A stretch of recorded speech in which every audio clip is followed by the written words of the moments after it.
Hey guys, welcome back to the channel. My name is Pope Metallicus, and welcome back to a special edition of Rock and Roll Religion, where today we're doing it all. We're going back into the origins of the genre that we all know and love, because whether you're a blues fan, classic rock, 80s metal, or metal, heavy metal in general, all of this all came from one singular origin point, and that was the 1950s in the United States.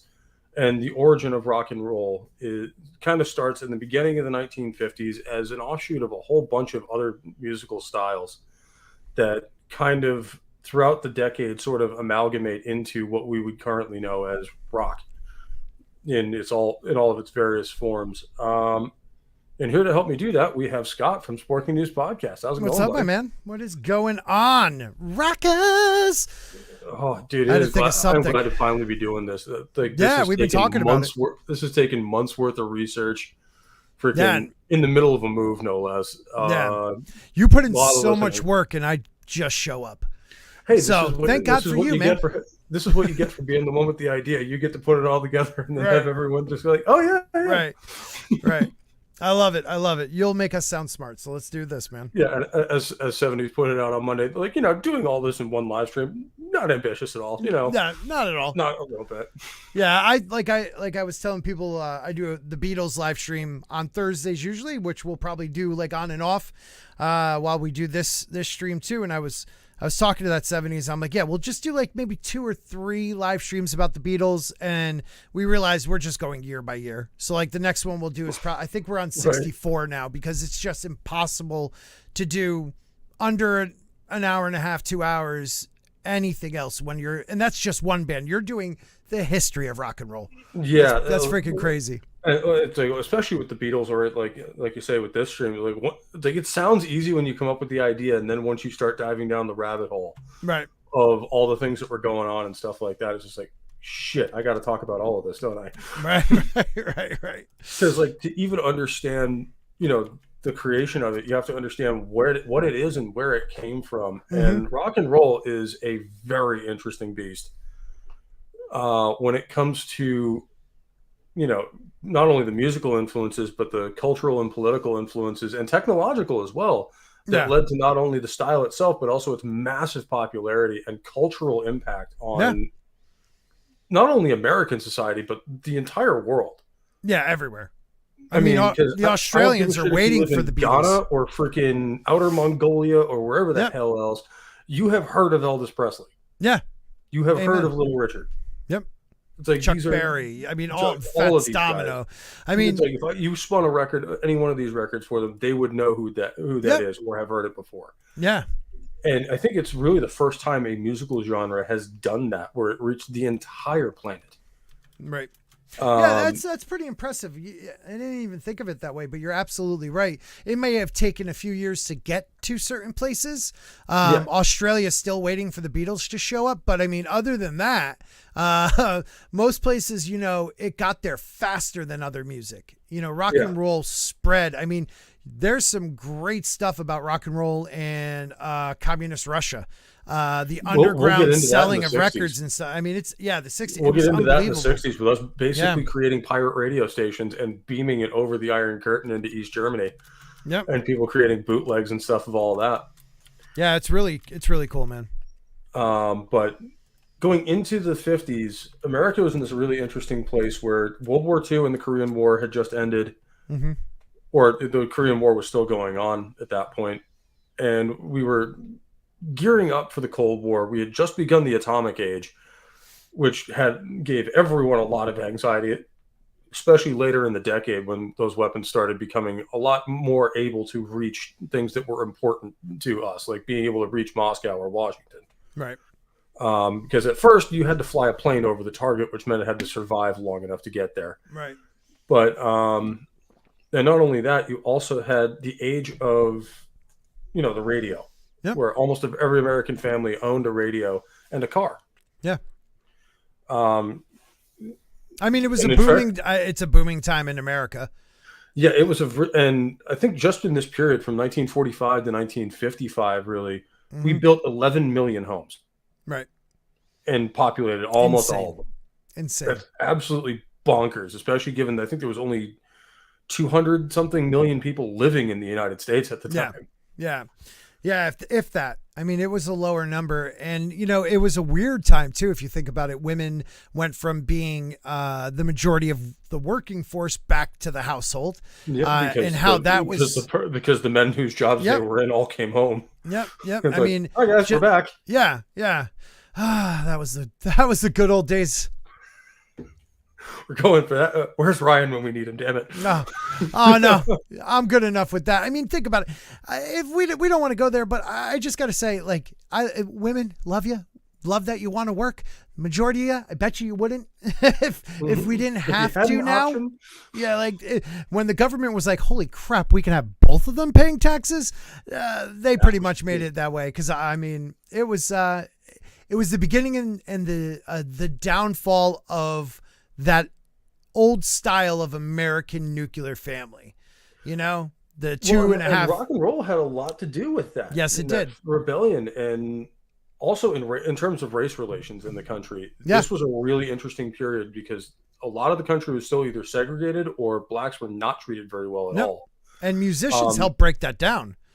And with the rise of the radio in the early 50s, for the first time, not only were black artists getting recorded for the first time in like the early 50s in St. Louis and Chicago and New Orleans, but white kids were hearing this music for the first time that had been this kind of amalgamation of swing and jazz music that turned into what we would now call rhythm and blues. Yeah.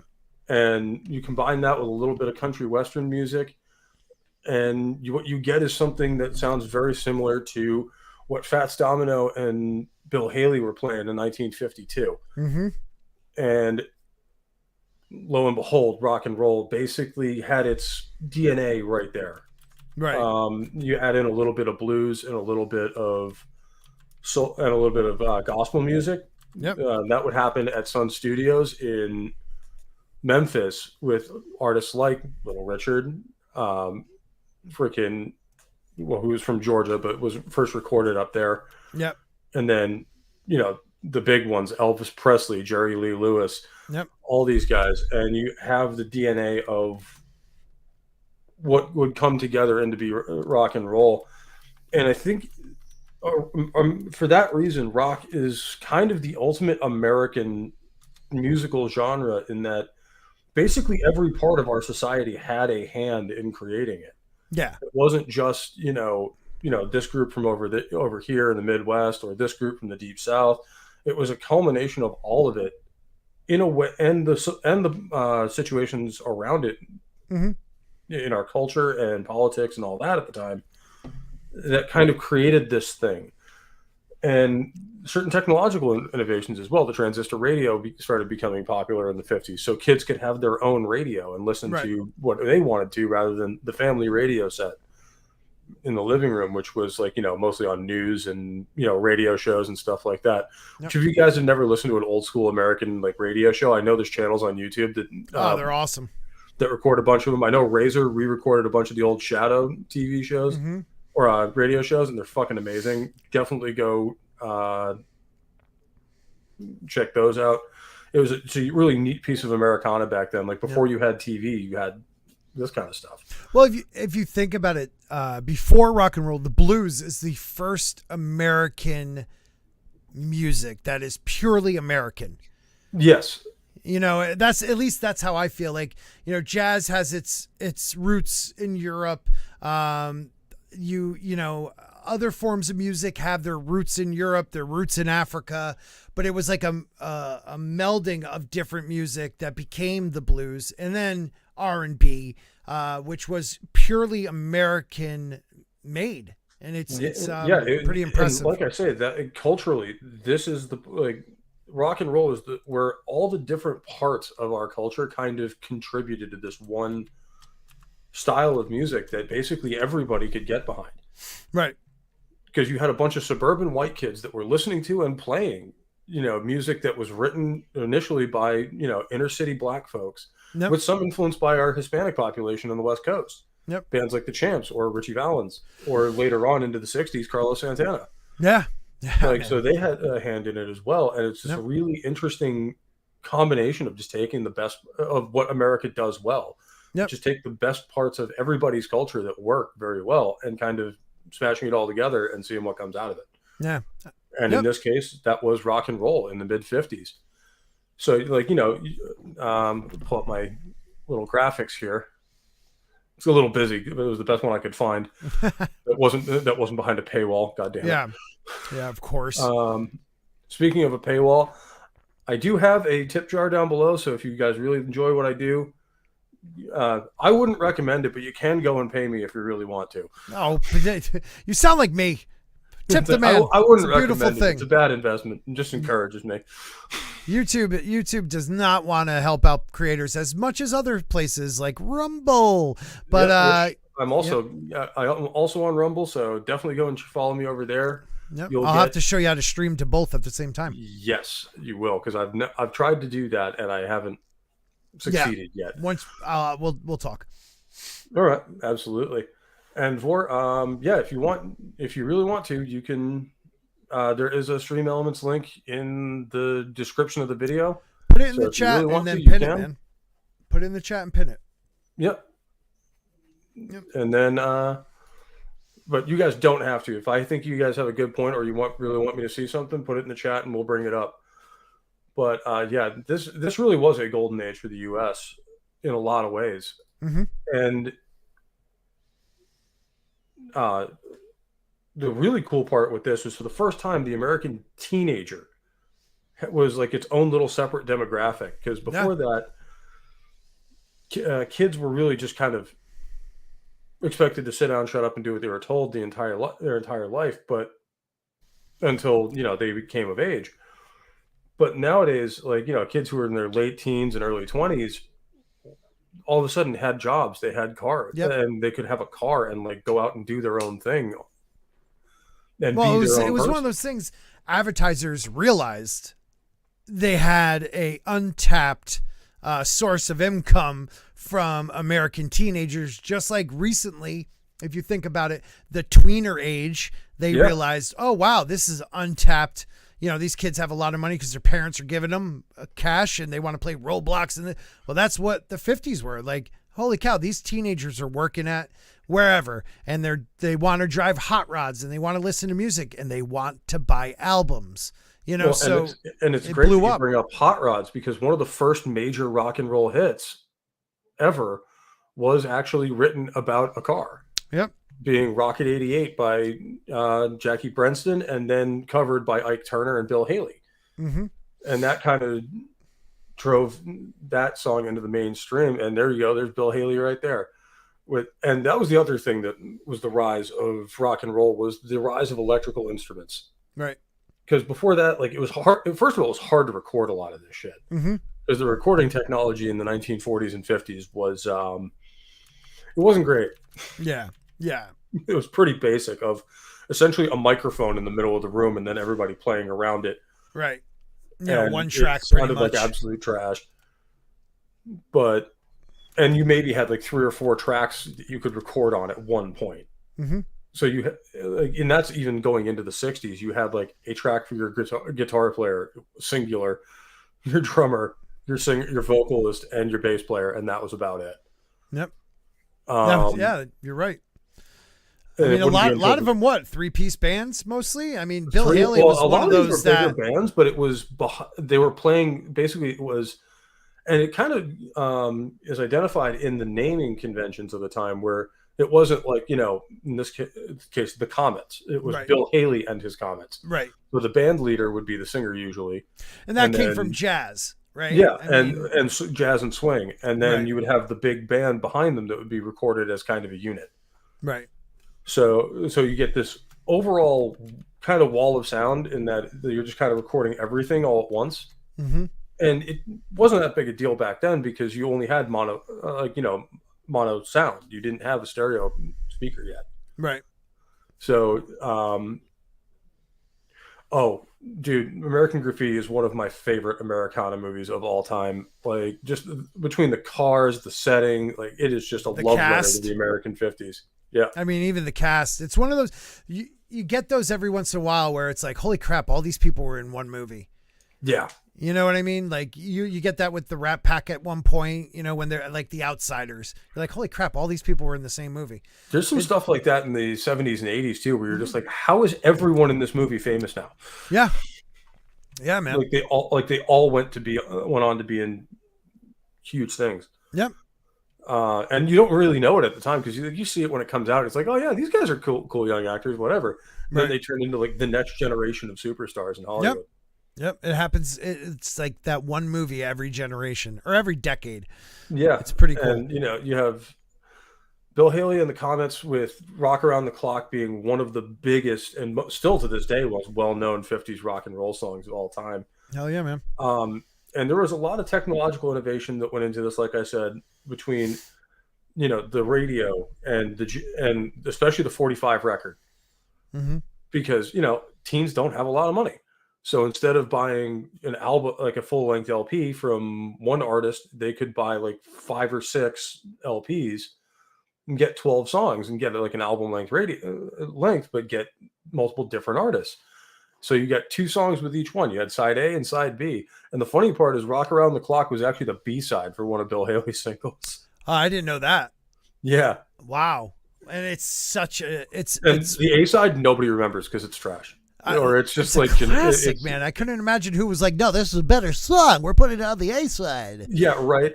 Well, I mean, the record industry has been known to make some remarkably brain dead decisions from time to time. Yes. But yeah, that would seem up there. Like, who doesn't hear a song like "Rock Around the Clock" and think instantly go, yes, no, yeah, put that on there. Yep.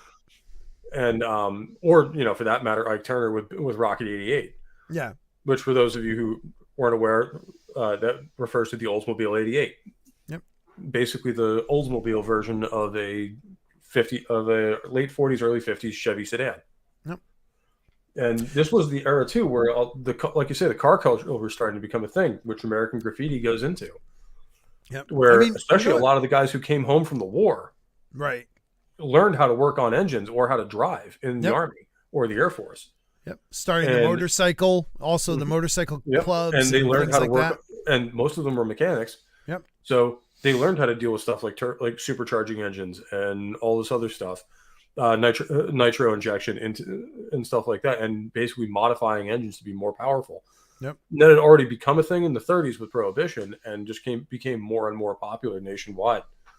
It's also where the racing stripe comes from. A lot of veterans would paint them on their rods to kind of mark themselves out, and then after a while, it became so common that the white or black racing stripes were basically like the mark of any race car in America. And that actually came from the black and white ID stripes for the Normandy invasion that they would paint on the wings of aircraft to basically, if you were a gunner and you were looking up and saw those white and black stripes, like, okay, that's friendly. I see. I didn't know that about the cars. Mm-hmm. Huh. This was mostly going on in the Midwest. And then at about the same time, about 1953, 54, you also had, it was a very interesting time in terms of what music got produced and what didn't, because a black artist couldn't just get a song that he wrote recorded. Right. Outside of very small labels in the inner cities and stuff like that, it would see very limited distribution and local radio play. Whereas on the radio, and we're going to get into this guy at the end of it, because he's one of the early champions of rock or spreading rock and roll, a man named Alan Freed, one of the first rock and roll DJs of all time. Yep. And he intentionally, especially because his fans didn't like the covers that were being done, because that was the other way you could get it done. It was have it covered by a white artist, and it would be put out on the larger radio stations. Like Pat Boone was famous for it, a couple other guys. And he didn't like that because a lot of these cover versions weren't very good. No, they were like slower. They didn't have the heart, the soul. Well, yeah, that's really the main thing. Is like any musician, it just doesn't have any soul behind it. Mm-hmm. It just felt really bland, corporate, kind of just eh. white American apple pie.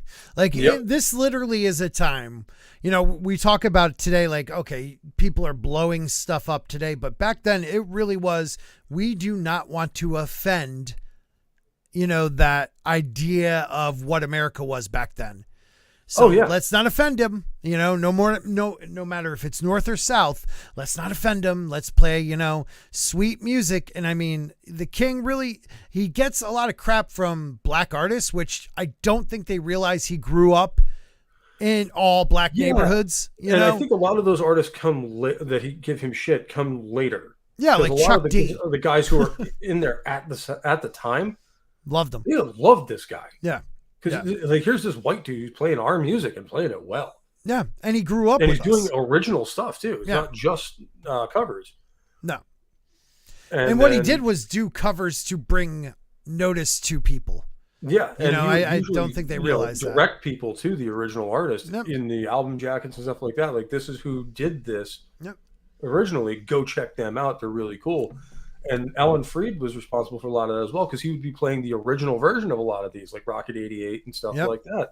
So for the first time, white Americans are hearing black music outside of, like, inner city bars and stuff like that, where you'd kind of go in as a tourist almost. So suburban America is hearing, this musical style for the first time, and they fucking love it. Mm-hmm. And that scared a lot of people. Oh, hell yeah.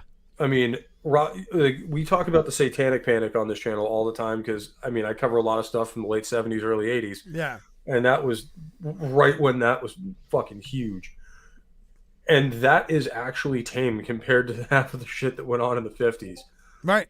With, like they were, like, literally destroying records. Like, people were getting hurt. Would come out again.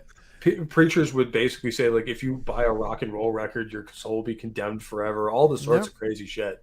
Yeah. Yeah, it was vicious, man. It was they really, it's funny, but it goes to show you the power of music, how it kept going and pushed through that battle to make people realize it will not destroy America. And the problem is that fight. Like, you fought it so hard that you're destroying America instead of accepting this beautiful music. Yeah. And, it was really interesting, the cultural backlash that ended up leading into sort of the civil rights movement in the 1960s. And this is kind of where you see the first inklings of that, is white and black culture starting to interact for the first time, really. Yep. In a meaningful way. Mm-hmm. Oh yeah, once we get into Elvis, man, we're gonna talk about them gyrating hips. Yep. Because like, it's hilarious to us looking back on it as, being 80 years later almost. But at the time, that was absolutely wild. Like, that was beyond the pale of anything anyone had ever seen. And we are you got to remember where we came from, especially in the religious sense. Where most Americans are descended from the Puritans, like, people so uptight they got kicked out of England. Yeah, yeah. So got a little bit of a fun problem. Yeah, yeah. You're not allowed to express it. Pretty much. Like, I like that. I hate that. Yeah, it's pretty sad. But I mean, this is the era where teenagers. I mean, it's just technology, like you said, technology, the automobile being less expensive, the music in cars, the ability to get records from different places. I mean, technology brought it to the masses, and there was just no stopping it. Yeah, and it's one of those things like we're doing in the fellowship right now. It's fighting bad ideas and censors with good ones. Yep. And just being louder. And you can see it throughout the 50s that rock was just gaining popularity as it went, like, because it was just this amalgamation of ideas that were fundamentally good at their core. Right. They weren't out to undermine anything. They weren't out to, destroy the country or whatever. They were just trying to have fun. Right. And everyone could see that. And it kind of broke down the race barrier as well, because, like I said, for the first time, white and black America that had been largely segregated for most of the history of the U.S. were starting to interact with each other in a meaningful way, in an all positive way, because music is never a negative thing, really. Right. It's always a positive, like positive and a creative force. So, and if it's good music, you're putting your soul into it, and you putting your emotional mind state of that point into your art. Mm-hmm. So you can kind of understand each other on a very basic level. And the coolest part was a lot of these black artists were writing songs about um, a life that they weren't leading. Almost no black American at the time owned a car, Right. or lived in the suburbs or stuff like that. They just wouldn't, like they didn't have the money or wouldn't have been allowed to in some places. But they were writing music that really spoke to the spirit of the American youth, essentially. Yeah. Who were extremely repressed, extremely, not, kind of disregarded by the older generation. And up until that point, it was kind of one of those, you do what your parents tell you. Yep. Like if you're a man, what you'll eventually do is just take over your father's business, and that's it. Like there's no discussion to it. Yep. If you're a girl in high school, like if you're not engaged by your senior year, it's like, oh, old hag. Yeah. Well, yeah, I mean, in most cases, up into the 60s and 70s, if you weren't married with at least a kid by the time you were 21, it was like, what the hell are you doing? Right. Which, as it turns out, was probably the better way to do things. But you live and learn. Oh, you got Stream Elements tip. No, yeah, that's right. Let's pull that up if I can even figure out how that goes. We're seeing you learn things about StreamYards in full time. Yeah. With Stream Elements, usually what I did, I would just cut and paste the Stream Elements, like from their website, the tip written, and just put it into. Yeah, I'm just trying to figure out how to find that where it says it. Are you in Stream Elements? Yeah. Okay, so in Stream Elements, hold on, let me. It's like. Oh, there we go. Yeah, I was about to say it's like tip something. Takes me a second to get in there because I haven't signed in a while. Oh, there we go. Yeah, revenue, or you can go to revenue history. Yeah, we will copy and paste this into StreamYards. And this is from For Axelon for 1776. Excellent. Very excellent. And if that will actually print, there we go. So you had me at 1776, mate. If you ever want to do any album reviews like Sepultura, Alice in Chains, or Testament, we are going to be getting into some Testament in the near future here because I've been wanting to dig into the 80s thrash stuff. Yeah. I've been going into a little bit of the second wave of black metal. And I think once we're done with that, we are definitely going to be delving more into that. Because I'm a huge thrash fan. Like I've been on an Exodus kick recently for some reason. Yeah, I'm not. I mean, Alice in Chains, one of my favorite bands. One of the few grunge bands I actually truly like. Yeah, they're the best band out of the '90s. Them, Soundgarden, and Audio Slave are probably the three I can unequivocally say are excellent bands. Yeah, definitely. But to get back into this era, like you have Fats Domino was another one where, again, white people would show up in the bars he would play in to hear him play. And for a black man in 1952, that's insane.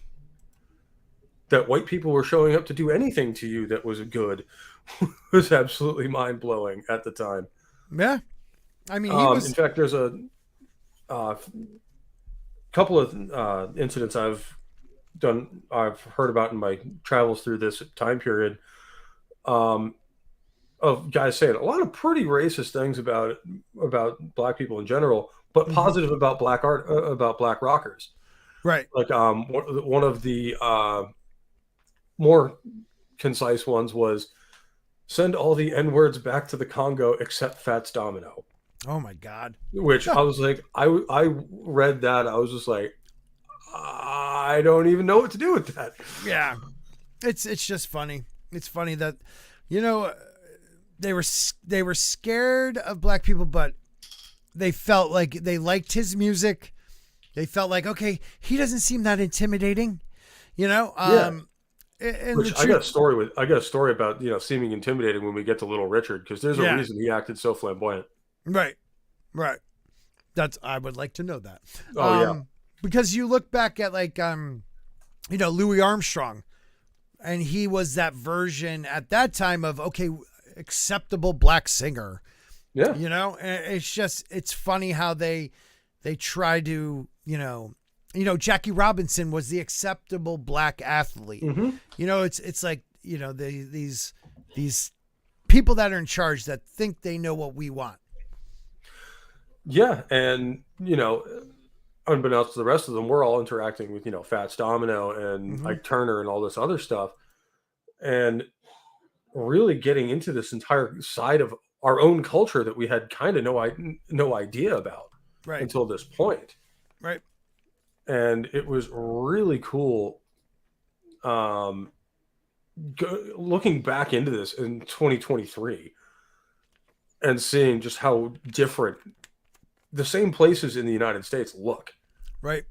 or feel from how they are now. And and like especially like New Orleans and all this place, like places we think of more for jazz or blues also became the homes of rock and roll, Mm-hmm. whether it be like I said, St. Louis, Chicago, New Orleans, and then a very specific place in Memphis, Tennessee called Sun Studios that would shortly after this period in like late 1953, early 1954, stumble across this really interesting talent because what they had wanted was a white singer who could play black music well Right. and sing it like a black singer. And the head of Sun Studios, a man by the name of Sam Phillips, just had that idea in his head. Like, if I can get that, we can make $1 million, which $1 million was a lot of fucking money back A then. lot of money. That was big, big money. Mm-hmm. And it turned into Elvis Presley who added in a little bit more of the country and gospel aspect and a little bit of like Delta blues in there as well. Oh, definitely. And really created a lot more of that modern rock and roll sound that we all know. And it was just kind of this iterative process of like every 6 months, somebody would kind of build off that and add in their own little twist. Mm-hmm. Shortly after that, you get Chuck Berry. Good picture of Ike Turner. This was much later. This is the 70s. 70s, definitely. Long after he started and then stopped beating Tina. Yeah. Yeah. That's true. That is very true. Carl Perkins may have been very, very famous if it wasn't for Elvis Presley. Let's see. And there we go. There's the man himself, Chuck Berry, a former hairdresser Mm-hmm. who ended up picking up a Gibson guitar. Gotta love my Gibsons. And then started with things like Maybelline and Johnny B. Good and stuff like that. And they were fairly simple songs that a lot of guys could pick up a guitar and learn to play. Right. And that drove this culture that persists to this day of, especially rockers and metalheads, when we hear a song we really, really like, we'll go try to play it or try to sing it or something like that. Oh, that's one of the reasons I have that Flying V sitting right there. Is if I really hear a really sick riff in a song, I'll immediately go try to learn it. Right. I'll usually fail horribly, but I have fun doing it. And who knows? Maybe eventually I'll write some stuff for this show or for somebody else's intro or something like that. Yeah. Like if I can just come up with something that I can do and that sounds halfway decent, and not like I record it in my basement, like I actually record it in my basement. But the thing with Elvis, Chuck Berry is that they gave it style. Yeah, they had a lot of swagger, and that Yep. was the problem when it came to a lot of it. Is like Mm-hmm. they're used to a band leader just standing very still, Right. very kind of composed in front of a microphone, just crooning out whatever lyrics there are. Yep. And then you had Elvis coming out there and gyrating his hips and all this other shit that no one had ever seen before, and it Yep. drove the young women crazy, and that was part of the problem too. Yeah. And a handful of young men too, probably. Yeah, well, Yeah. But it was It was a sexual reaction. And, It really was. Well, or that's what they thought it was. And if Right. you ask Elvis at the time, and they go into this in the movie a little bit, which Yeah. it's Good an excellent movie, and you should go watch it. Yeah, very good. But not the most historically accurate thing ever, but the overall tones are right there. Right. But if you ask him, like, it was also what they were doing in the black churches at the time. Right. Right. So it was not an unusual thing for them, but to white America, it was a fucking shock. I mean, he was feeling the spirit. That's what he was doing. It's like, this is what they mean by culture shock. Yep. If you're seeing something that is so outside the norm for what you're used to that you have no idea what to do with it. And they got a lot of hate for it, but they got even more support. And it took it, and I hate to give the record labels credit, but they were actually instrumental here. They could have seen that reaction and then just shut the whole thing down. Like, this was an experiment that did not go well. We're never going to try this again. Right. But they saw that the kids loved it, so they directly marketed it right to them with radio, with singles especially, but also full length albums, with shows that were TV shows that were first starting to become a thing. Like American Bandstand, which started in 1952. Which is crazy. Yeah, I thought it was like 58, 59. Right. No, it was early, man. I ran across it in my, Googling. And I'm like, oh, when did that actually start? Because I want to see it. Like, and sure enough, it was 1952. Yeah, and I remember it being on the air as a kid. Yeah, I mean, it didn't stop until I think it was Saturdays mornings. Yeah, I'd say it didn't stop until what, the 80s? Yeah, mid to late 80s at least. Yeah. And like, towards the 60s and 70s, you even had spin-offs of it, or, kind of imitations of it, like Soul Train. Right. Or Top of the Pops if you're in the UK. Yeah. Which they've had some really interesting acts on Top of the Pops that, like Motorhead, freaking, I believe, weren't the Sex Pistols on there at one point? Very, very briefly. I believe so. I think you're right. Yeah. And then never again. Right. But, yeah. And that was the funny part. And that was the funny part with a lot of these guys. These guys were serious musicians. They expected to play with serious musicians too. Like, they would just jump in, start doing this shit, have everyone pick up on what they're doing, and then they're out. Yeah. Yeah. I mean, a lot of them, were touring in these groups of multiple acts, and they were going, night by night. That's a lot of them started taking speed, and, the drugs started getting, because if you really you got to think about rock and roll in the 50s, like, they're the first rock stars. Like, they're the ones that started, like, the idea of what a rock star is, so you could have, Ritchie Valens, you could have, there was times where you had, the Man in Black with Elvis and, a couple other acts that everyone knew, just touring around the South, for days on end, weeks on end. It's impressive, like, how these guys kept up with it, because money was in touring. Phenomenon too, is that what really hadn't been a thing to that point of, these massive tours that would go through these areas for years in some cases. It was really more of a localized thing. Like, you'd go down to your local speakeasy or whatever and see Fats Domino or whoever, if you happen to be, and, occasionally you'd get some guys from out of town if they happen to be in the area. Took the train up to Chicago for the weekend and most bars had a piano that you could just use. So a lot of these guys would just sit down and start playing. Right. And some of these early rock clubs, especially like ones like the Speakeasy in London and stuff like that, which 70s got to talk to a couple of guys that used to hang out in there. And you would see some artists come out of that. We'll probably talk about that more in the 60s because that's really when that starts. Right. But you'd have guys like, Jimi Hendrix playing with Ginger Baker. And nobody ever recorded any of this shit. And I think that's a shame. Like, there should have been a tape recorder under the bar or something. Right. Because so much, probably amazing music just got, put out into the ether and is trapped within those four walls forever. There's probably some bars in New Orleans and Chicago that are the same way, where there's probably some really amazing early rock and roll and blues artists that, all just jammed together that one night and then never did it again. Yeah. because the Or stars even like have to in the align. '60s, Greenwich.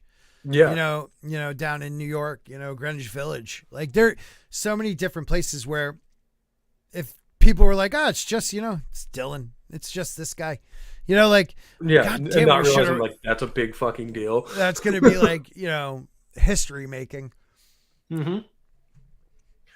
But no, and um, shortly after Chuck Berry, this is probably like going into 56, 57. This is, I think, Chuck with Johnny B. Good and that kind of stuff, I think, is the start of what we would now understand as rock and roll.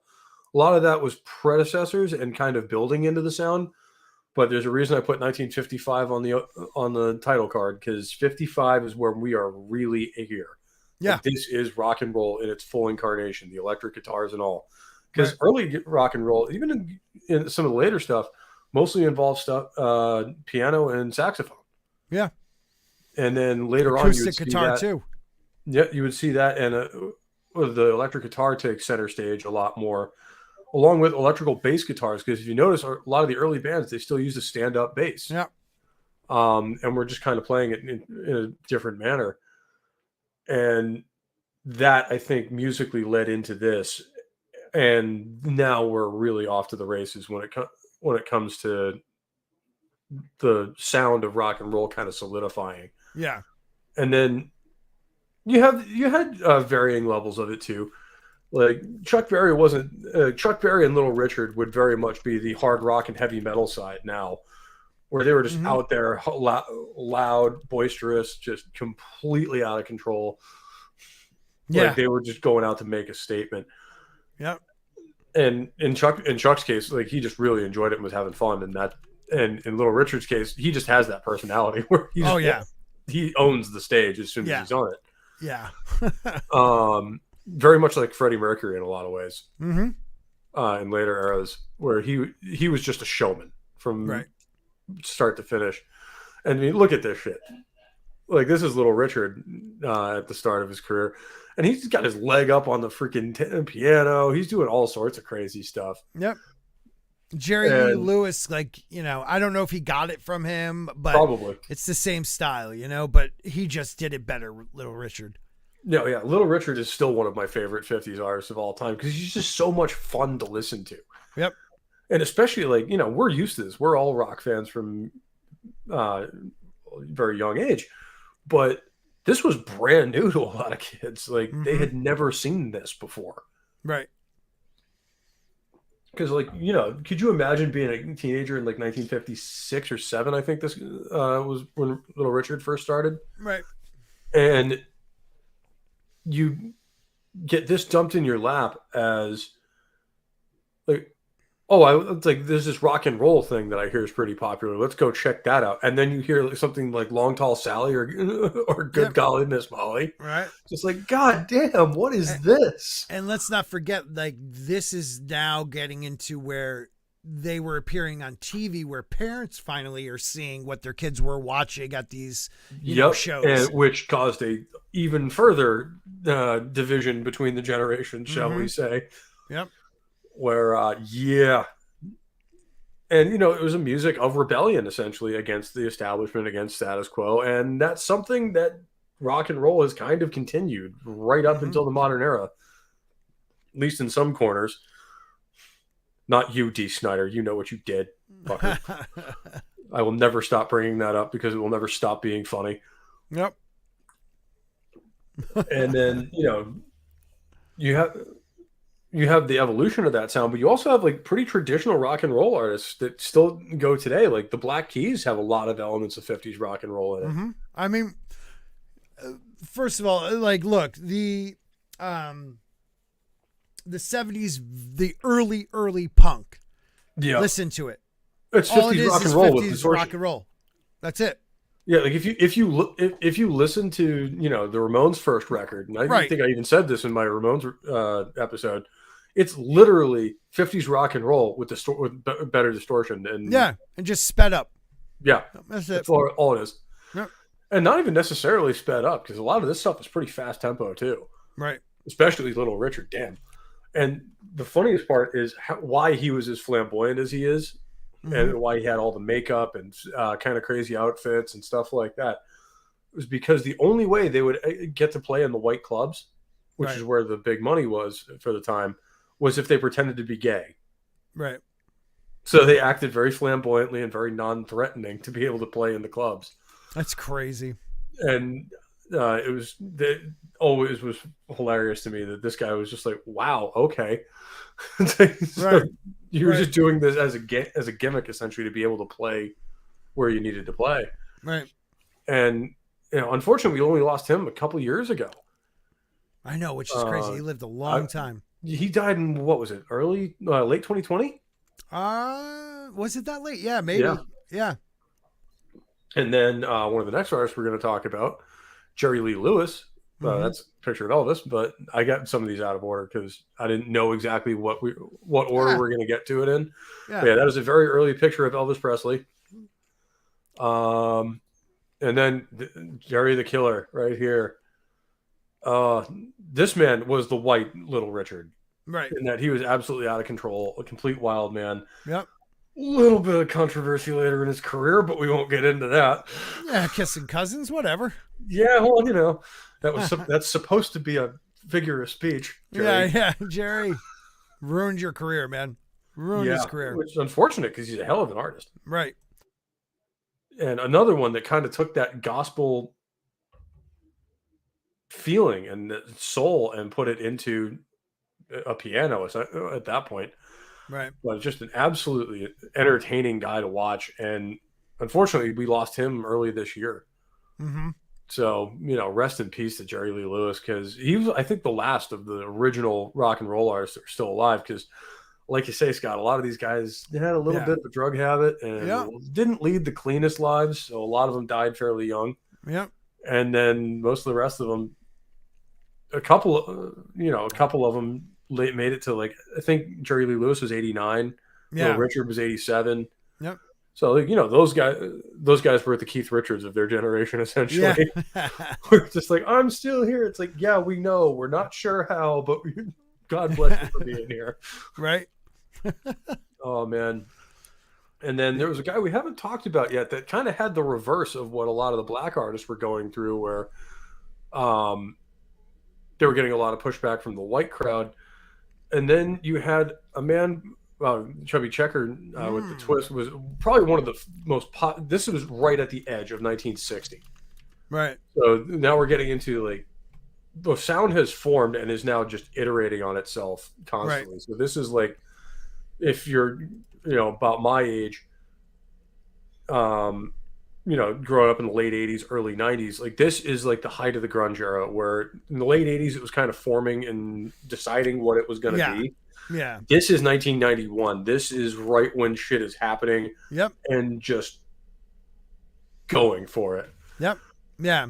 I mean, 57, 58, 59, was like, it was we've decided what it's going to be, and now we're just moving forward firing on all cylinders. I mean, shit, Ritchie Valens, and Buddy Ritchie Valens is important because, like I said at the beginning of this, they're kind of iterating the beginning of the Latin influence into rock and roll, and also the Champs with Tequila, which is a huge song that you will hear sampled until the end of time. Right. And should be, because it's fantastic. And also kind of paved the way for the West Coast with surf rock going into the late 50s, early 60s with bands like the Beach Boys. Yeah. I still think, personally, though, for me, Ritchie Valens, unbelievable artist. I mean, he was, 16, really 17 years old when he first started. Mm-hmm. It just blows my mind. His guitar playing was fantastic, but Buddy Holly does not get enough credit of how great he was and what I thought he was going to become. I really thought he was going to be, Ritchie.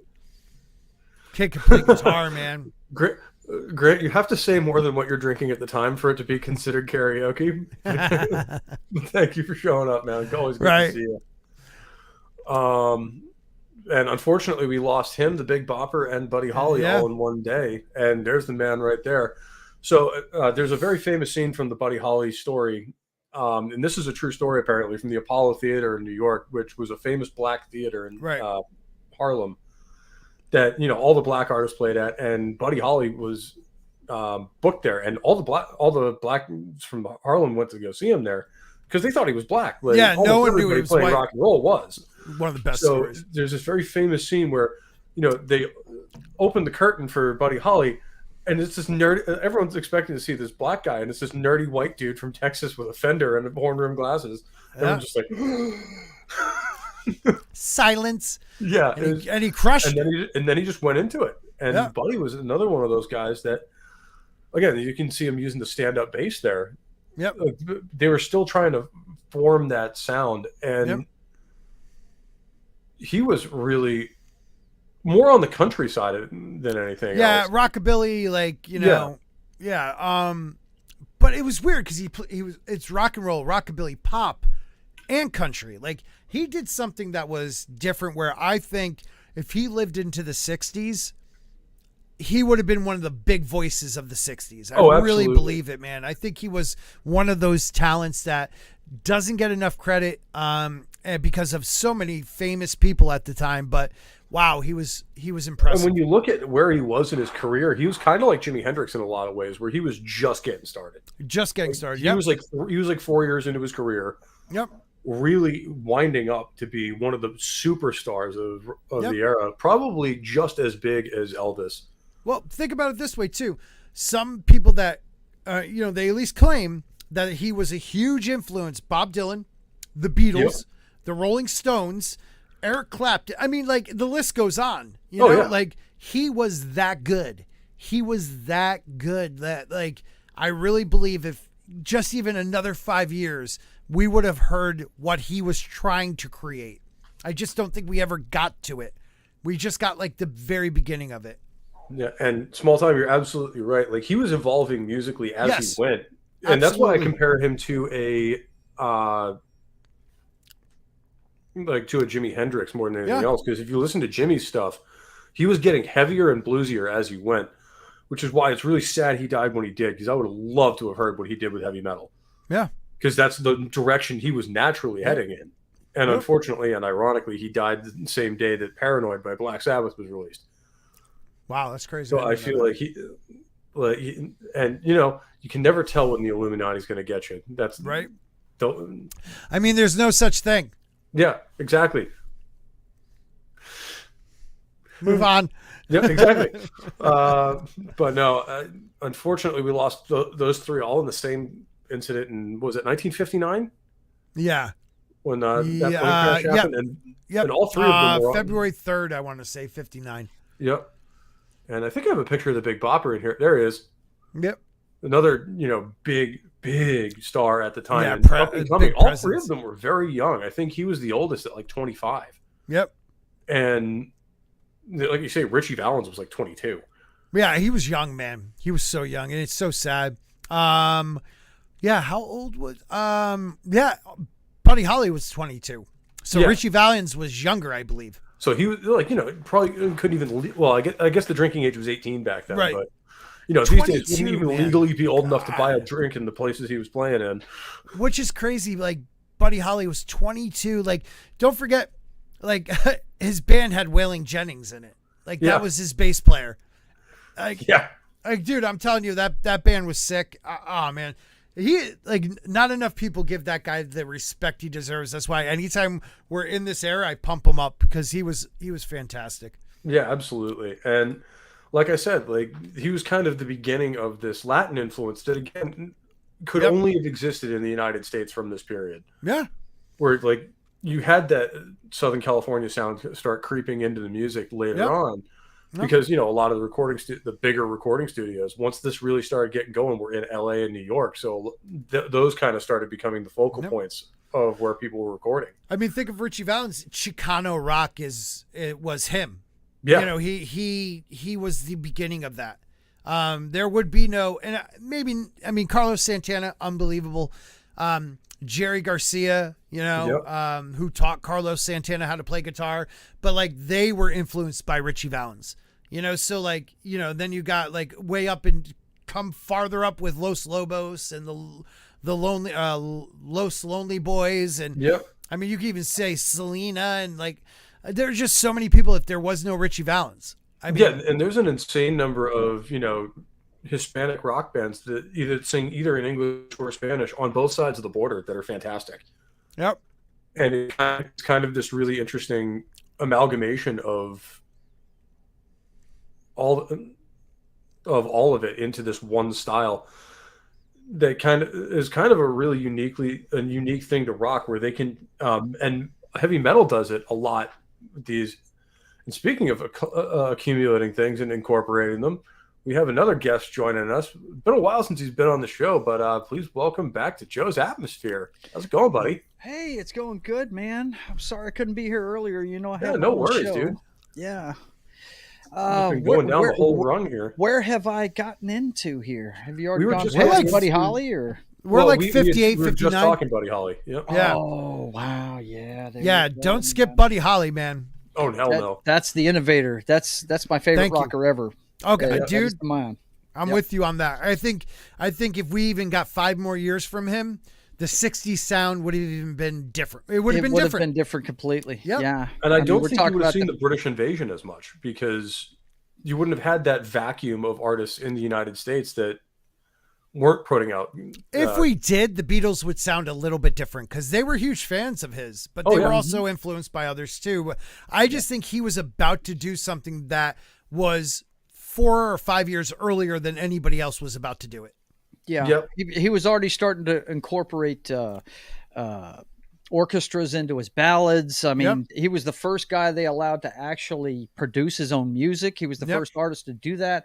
I mean, he was way ahead of his time. And it's amazing what one plane crash did to music. Well, and all of these large. guys were. You know? Not even just those three, which they were absolutely pioneers, but all of these guys from Chuck to Elvis, Fats Domino, all of them that we've talked about tonight so far, all just iterated on this idea, and just everybody added their own little spin to it. And it just ended up creating this really interesting new sound that nothing like it had ever existed before. Yeah. I've got to ask, I know I'm coming in late, but did you guys talk about the guy that coined the phrase rock and roll? We got a little bit into Alan Freed. We'll get into a lot more on the end of the broadcast, because I did want to get into the impact that radio had on the popularity of this. Well, I mean, look at the Big Bopper. He was a DJ. Mm-hmm. Yep. Yeah, that so like it just goes to show you there was even that crossover. That's how big these DJs were becoming. Up until up until satellite. Like DJs were what moved music. Yeah, pretty much up until the advent of the internet, essentially. Yeah, I would. Yeah, you're right. And they were stars themselves. Absolutely, I mean, they really were. Wolfman. Oh yeah, Wolfman Jack is the Casey first one Kasem. that jumps into my mind, man. Yep. Yeah, or even Casey Kasem doing the top 40. Casey Kasem, Dick Clark. I mean, Yep. Well, we talked about a little bit about American Bandstand earlier. Yeah. Yeah, 1952. Which I didn't realize how early that was. Apparently, it started in 1952. Around for a long time. Yep. And it was, and like Scott was saying, it was around to the late 80s. When somebody is aging gracefully, you usually say he's got Dick Clark disease. Yeah. Oh yeah. Well, You're right. I mean, the guy never aged. Clark was the head of American Bandstand until the end. Yep. Yeah. And even then, he hosted the New Year's Eve celebration until what, like mid 2000s? Dude, he had a stroke and he was still doing it. Yep. I mean, it kind of sounded a little sad, though. It did, but I mean, he still wanted to do it. I mean, And then they let Ryan Seacrest move in. Which they were trying to groom him as the next Dick Clark, and they were. No, they were. You're not going to replace Dick Clark. because you can't. But there will be another one down the road that captures our imagination and our love of music, and that's what these guys were really good at. Yeah, I'm the son of a DJ myself, and my dad had his own record store called Backtrack Records in Virginia, and they called him the Music Man around town. He had a 3-hour show on Saturday mornings called Roots of Rock. He did from 9 to midnight. Anybody that lives in the Norfolk area, yeah, exactly. Knows who he was, and that's so cool. Yeah, for sure. And it's their passion that comes out, and that's why they become popular. And Small Time. We talked about American Graffiti earlier, and what a cool, kind of love letter to this time period. Oh yeah, of being a teenager in the 50s, which George Lucas was certainly familiar with. He's like dead in the middle of this era. Oh, come on. Yeah. Like he was in like middle and high school when this was going on. Yep. So For sure. this was absolutely one of his influences. Like, and you can clearly see the effect it had on him from, designing the the space battles in Star Wars to basically be like a World War II dogfight in space, to, directing American Graffiti, and then trying to make a Flash Gordon movie. Mm-hmm. Yeah, he and then tried. not being able to secure the rights to that and making Star Wars instead. Mm-hmm. I will say I'm glad he failed at the. I'm kind of glad it turned out. We got something better. Yeah, because that way we got Star Wars, and we also got the Flash Gordon movie from 1980. Right, which was great. Yes, absolutely. Let's face it. How often do you have a pulp novel character from the 20s that gets a whole 20-year radio show, TV shows, all that kind of stuff, and then in the end gets their own full motion picture directed or funded by Dino De Laurentiis, and with the soundtrack done by Queen. Yeah, and becomes a cult classic. Yeah, and still and have it become a cult classic later. Like, it's just insane. But we got both of those things, which is even better. Mm-hmm.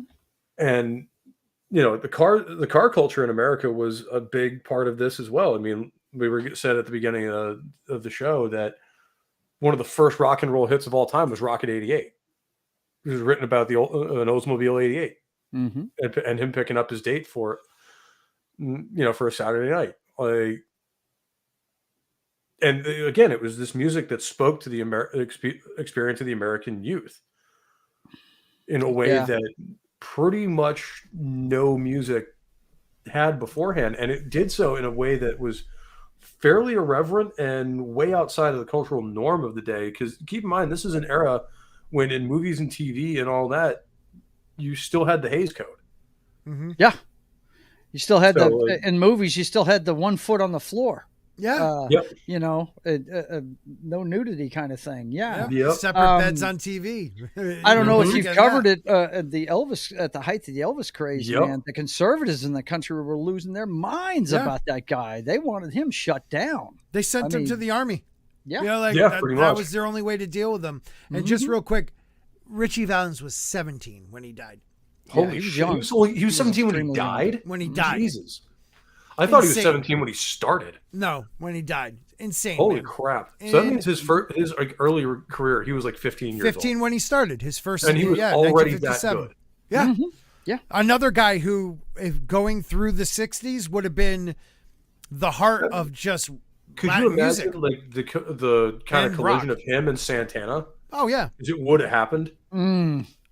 Wow. That would have been amazing. Yeah, late in his career, he'd be with a guy like Santana, and that would have been something special. Not even late. If you think about it, he would have been about, 20, maybe 25 right. When Santana came out? You're right. Starting that young? Yeah. But yeah, like even going into the late 60s, he would maybe only be getting into be like 30 years old. Mm-hmm. Yeah.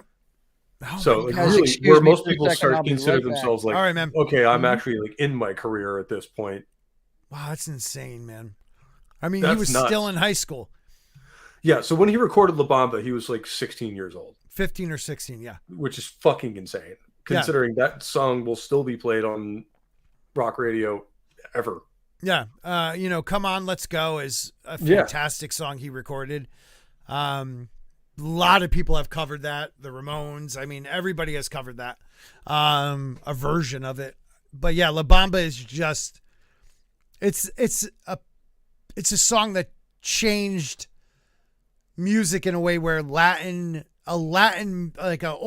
think it's a Mexican song, if I'm correct, like a Mexican folk song turned up, to 11, and just Cuban.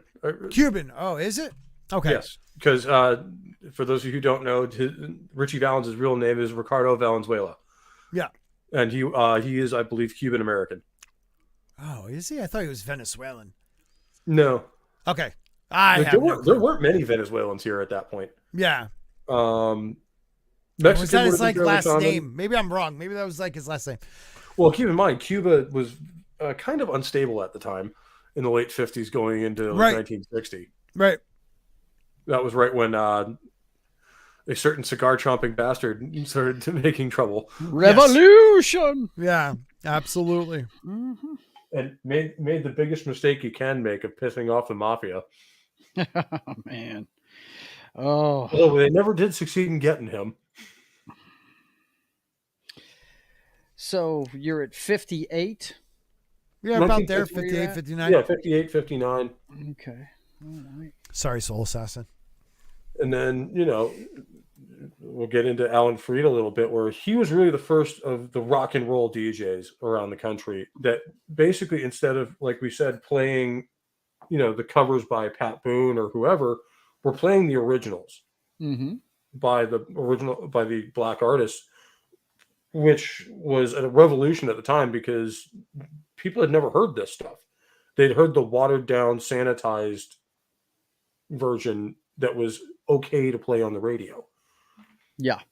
And they'd never heard the original versions of these songs done by the original artists. And even then, once that stopped and you started hearing guys like Chuck Berry and Little Richard and stuff like that, sometimes they did still have to edit some of their lyrics because it was still considered pretty out there and way too provocative for the time. Which is crazy. Mm-hmm. Let me ask you a question. Especially some of the more sexual lyrics, like look up the real lyrics for Tutti Frutti sometime. It gets real eyebrow raising. And one of the lyrics that they had to replace for radio play in Johnny B. Good is, the line, "Oh my, that little country boy can play." That's not the original lyric. Yeah. It's oh my, that little colored boy can play. Right. Mm-hmm. They changed And it I up. think in 1955, even a lot of like the mainstream labels were like, okay, that's probably not cool. Yeah. Now, I know like Barry Gordy started Motown in 58. Did it really get moving? We're starting to get into sort of the Motown era and doo-wop with, again, a very young man who would become one of the legends of the heavy metal genre, Ronnie James Dio. Yeah, which is crazy to me. Because he started in like 58, 59 with Elf. Mm-hmm. In the doo-wop genre, which it sounds crazy to have Ronnie James Dio as a doo-wop singer, but I've heard some of his stuff too. It's great. Right. You should absolutely check out some of Elf's stuff. It's fantastic. Especially if you're into the 50s era. It's just like, holy shit. This guy really could do everything and do it well. And then you have oh god. So it was, if I can't remember, I want to say 58 or maybe early 59 Hitsville, USA. But do we consider that 50s music or do we consider that early 60s? Well, that's kind of an interesting question because musically it's very more evocative of what would come later in like 63, 64. But they're doing it at that time. Right. It's being recorded in like 58, 59. So it's kind of a new. Well, it's kind of one of those weird things that was way ahead of its time. Right. I think they really were 60 and on, Yeah. But I was wondering that because I know they started in the 50s. I thought it was a little earlier, but I guess it's 58, 59. And then Shop Around might be one of their first big hits. Yeah, which was, I think that was in the 60s. Yeah, April of 60 or something like that. I'd say they're a quote unquote 50s act, but they really got their popularity in the 80s or in the 60s. Yeah. More like, Iron Maiden, where they were formed in 76, but they didn't really record anything until 1980. Right. So, like, they kind of straddle that line. And it's kind of one of those, do you consider it when you record your first album or when you start performing? Right. Right. No, you're absolutely right. I can see arguments either way on that. No. Yep. I pretty much, until you get, I don't know if Joe, you might agree, like until you become part of the musical ether where people hear your music and know your music, that's when you really, anyone outside of the, hipster douchebag sphere of, oh, well, I heard this guy at a bar this one time, like 10 years ago. And I discovered him. It's like, shut up. Right. No, come on, man. Yeah. When did people actually know this person existed outside of their local, scene? Like, I have bands that I know of from the mass metal scene, but that's because I know guys in the band, or I was at a show one time and they were there. Right. Yeah. the Motown sound was something else. The band you talk, the I don't even call it a band, really. The singing group you're talking about there, Sam Cooke was a Yep. really influential guy for a lot of people. And earlier than that, He was good friends with. I think he had something to do with getting Buddy Holly in the Apollo. Yeah, and even before Sam that, Cooke, you had really? guys like the Everly Yeah. Brothers, Mhm.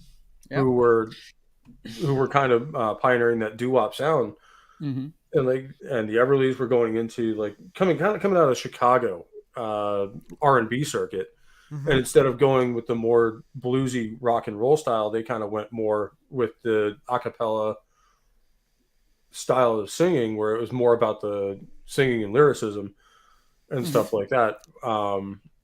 Than the music, and they just kind of had more the big band or swing sound in the background, Mhm. which I can see the validity of both styles. Like, personally, being a guitar player, I will always love the blues more than pretty much anything else because it's a pure guitar player style. Yeah, absolutely.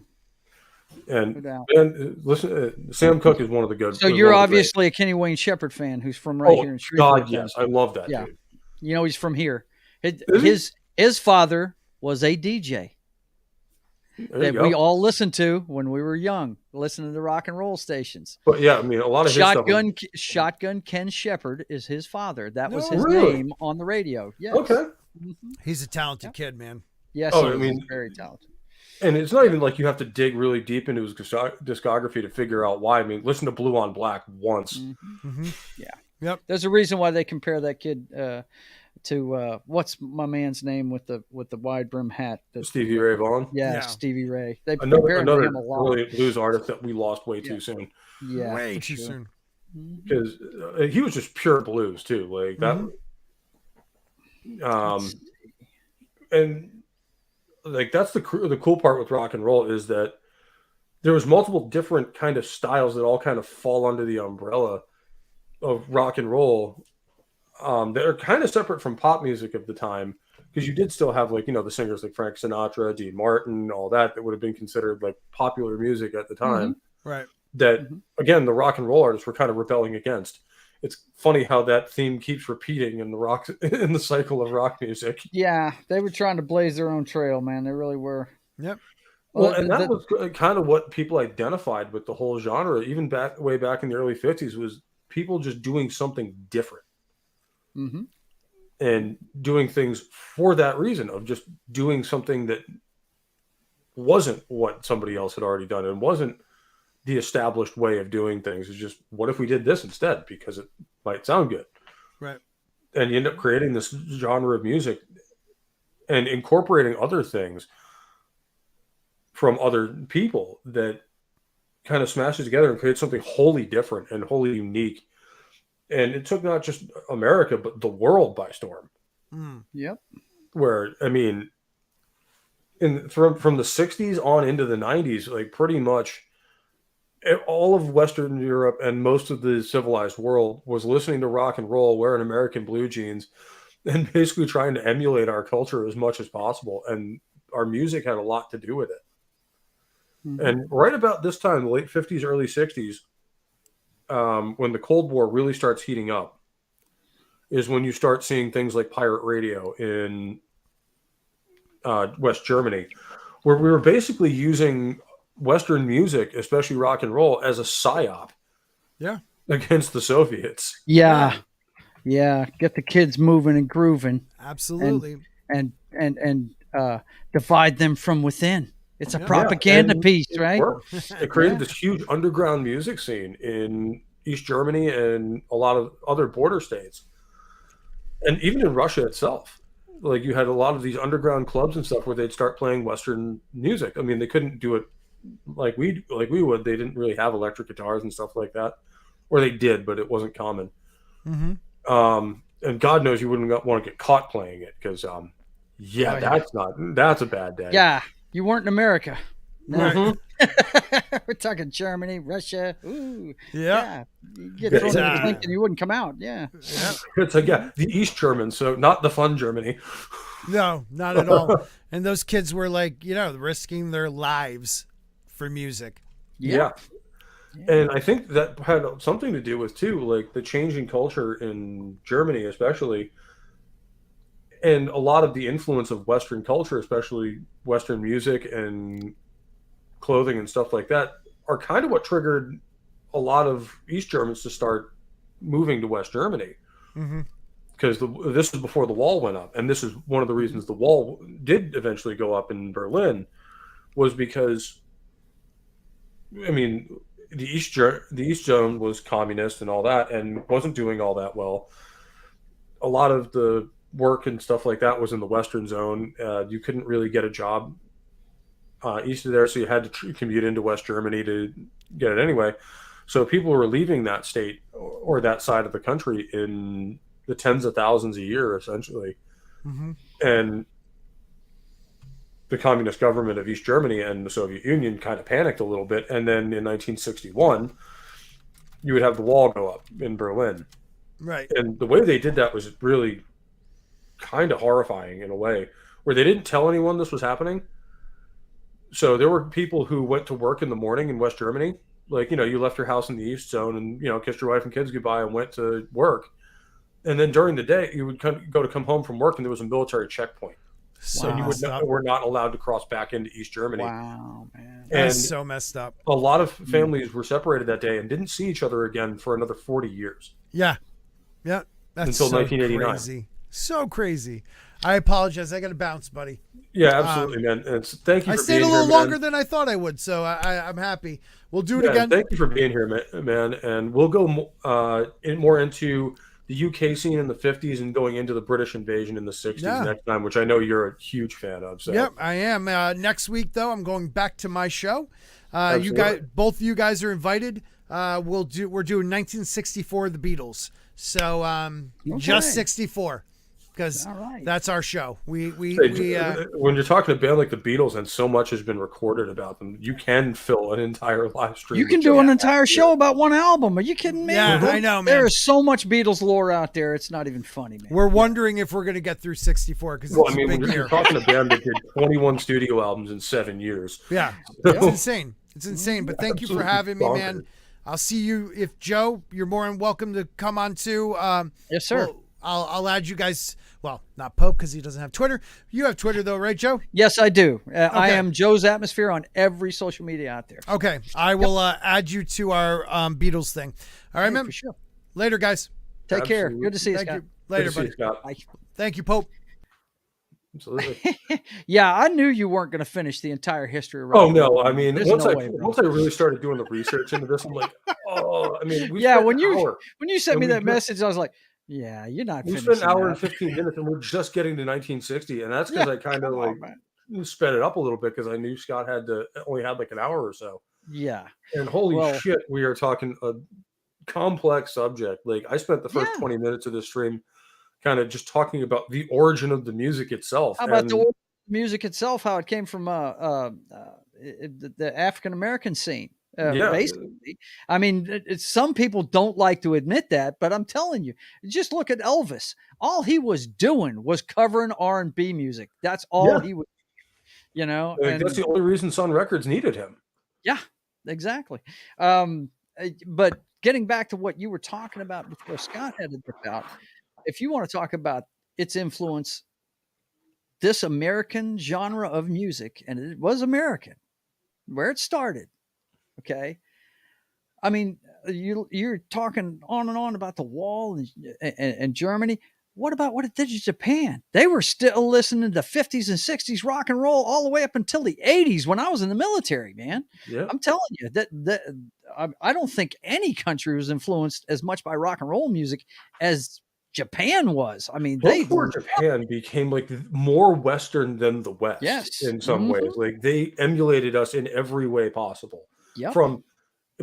After the war, you saw baseball becoming like their national sport, just like us, because they got taught to play it by the American GIs, and the kids loved it. Yep. And this is like right after that period. And I also talked at the beginning of it, and we'll get into that a little more here because it's going to become more relevant culturally. Is the beginning of the atomic age. Yeah.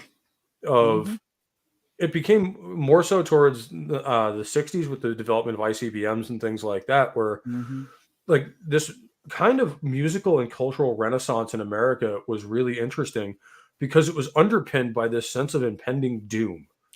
Yeah. Like Yeah. this massive sword of Damocles that was just hanging over us at all times. And so we needed something like rock and roll to get away from it and to, let Escapism. kids Yep. just go out and be kids for a while. Mhm.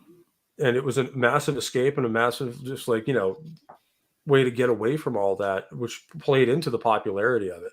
Mhm. Yeah, And it's it's just absolutely insane to think, that in 8 years, a movement of like a musical genre, and this is largely due to technology as well, just took over an entire country the size of the yep. United States. Mhm. Yep. It did.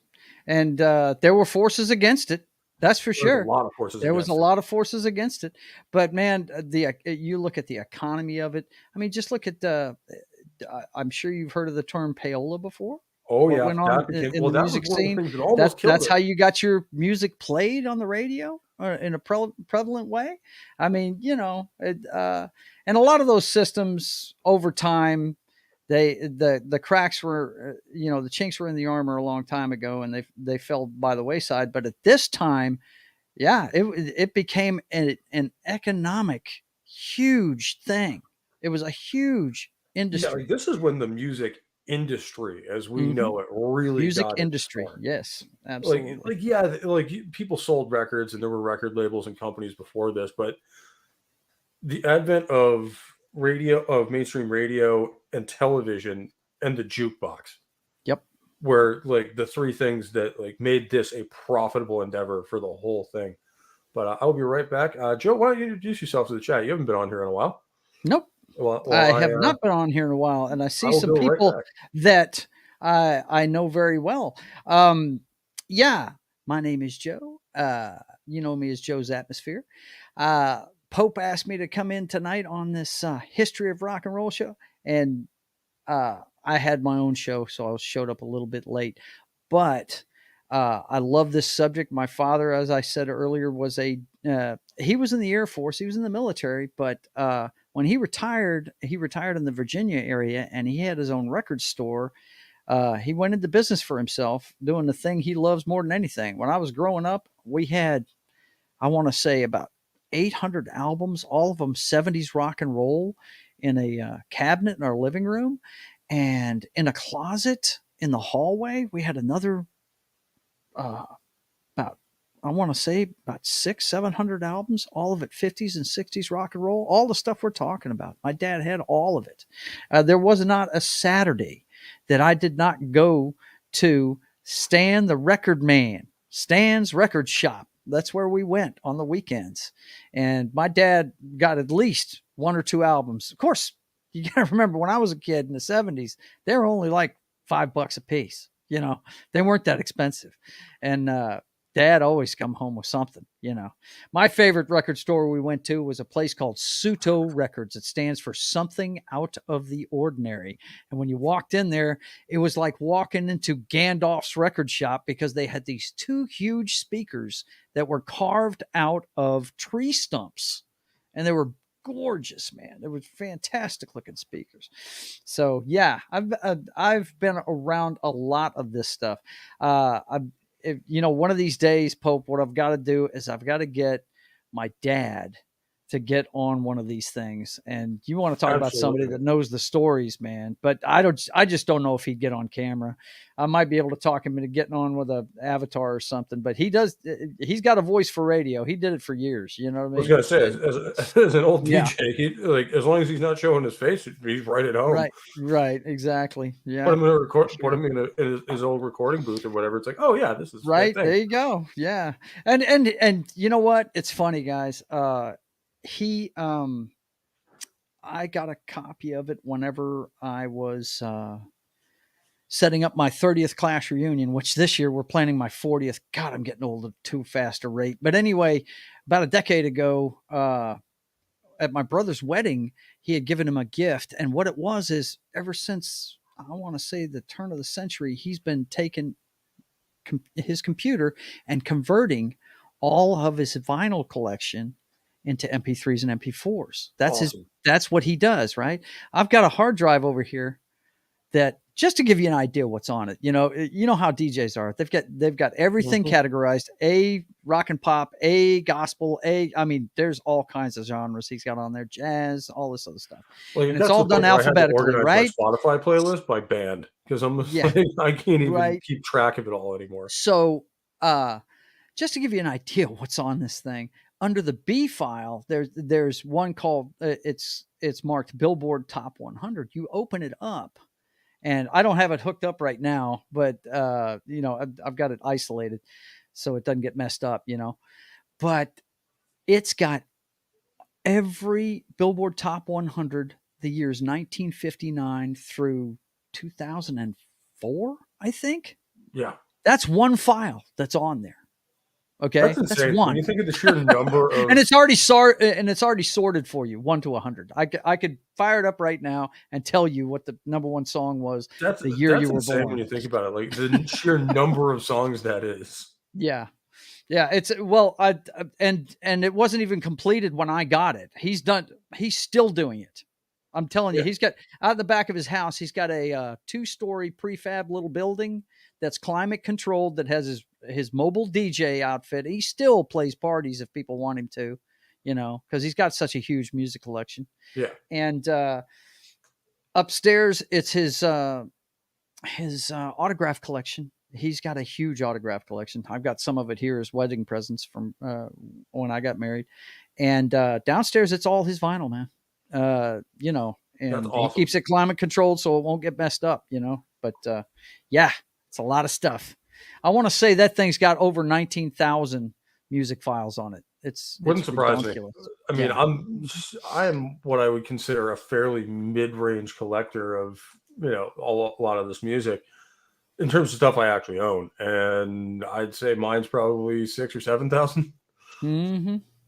What is Davina talking about? The loss of Universal Archive of Music. Oh, yeah. Recordings was a terrible. Universal Studio or Universal Music lost their a lot of the masters to some of their original stuff. So there's a lot of music that we can just never recreate.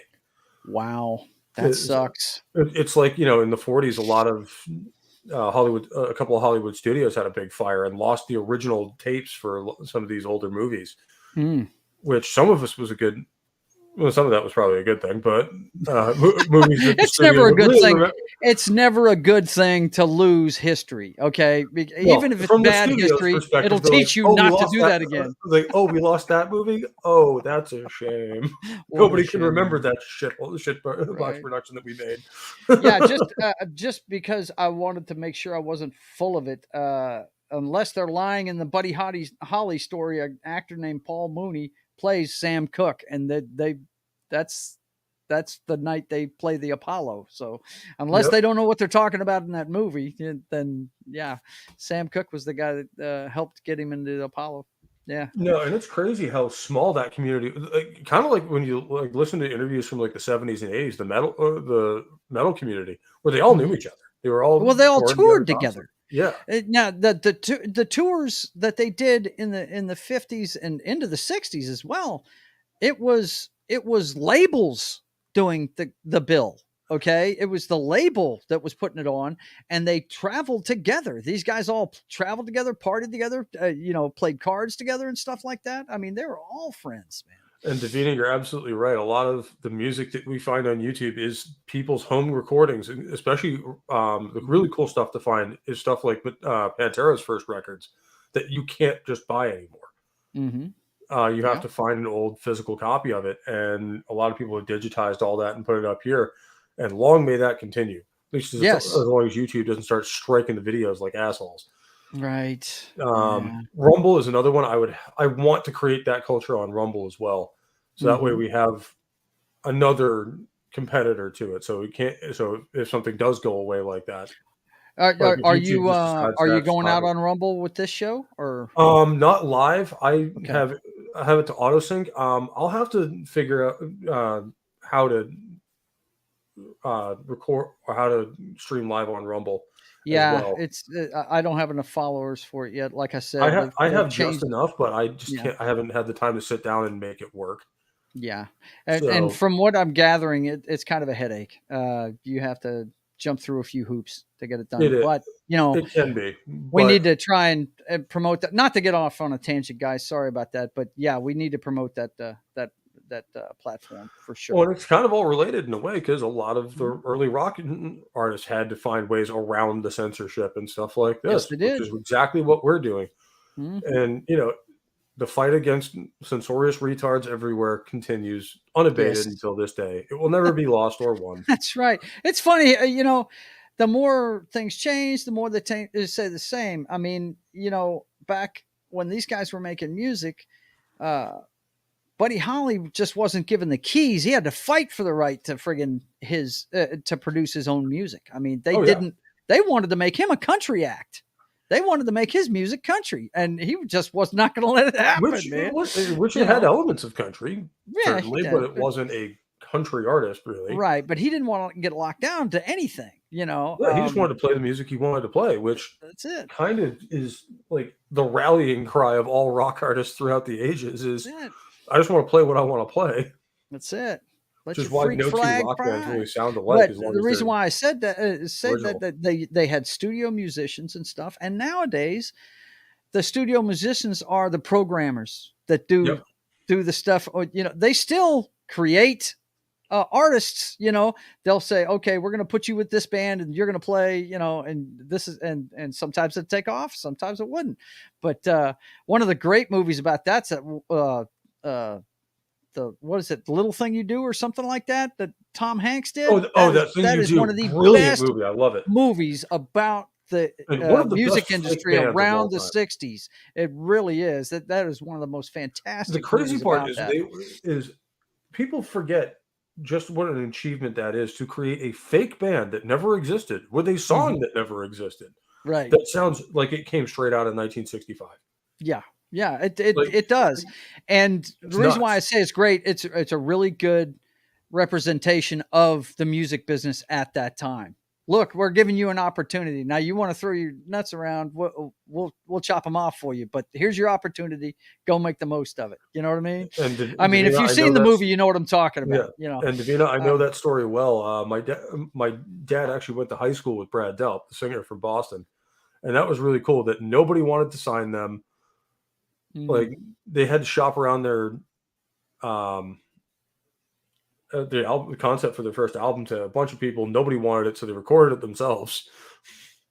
And then as we say in the wrestling business, they went into business for themselves. Yes, yeah, I absolutely. mean, if nobody Hmm. else wants to sign you and you really want to do this thing, you got to That's do it it. yourself. And Hmm. the only reason they were able to is Tom Schultz basically had all the recording equipment in his basement. Yep. And that first album, regardless of how well produced it is recorded in Tom Schultz's basement. It's just he's a giant music nerd that had everything they needed. Had every piece of recording equipment you needed to do it with. Yeah. Yeah. And a Hmm. lot of these guys were doing the same stuff. Like, they were just going into whatever studio would have them, That's it. That's it. Well, buying a have you couple ever out. seen the movie about Buddy Holly? I hate to keep Yeah, coming the back Buddy to Holly Buddy Holly, story. It's but it's freaking my amazing. favorite guy. Have you seen that movie? Yep. And I already referenced the scene at the Apollo where basically Dude, they're all expecting this black guy and they open the curtain and there's it this happened nerdy quite a white bit dude back standing then. there A with a lot of guitar in the his hand. white rockers got that. Yeah, but he was the first white guy to play the Apollo Theater, famous theater, in New York.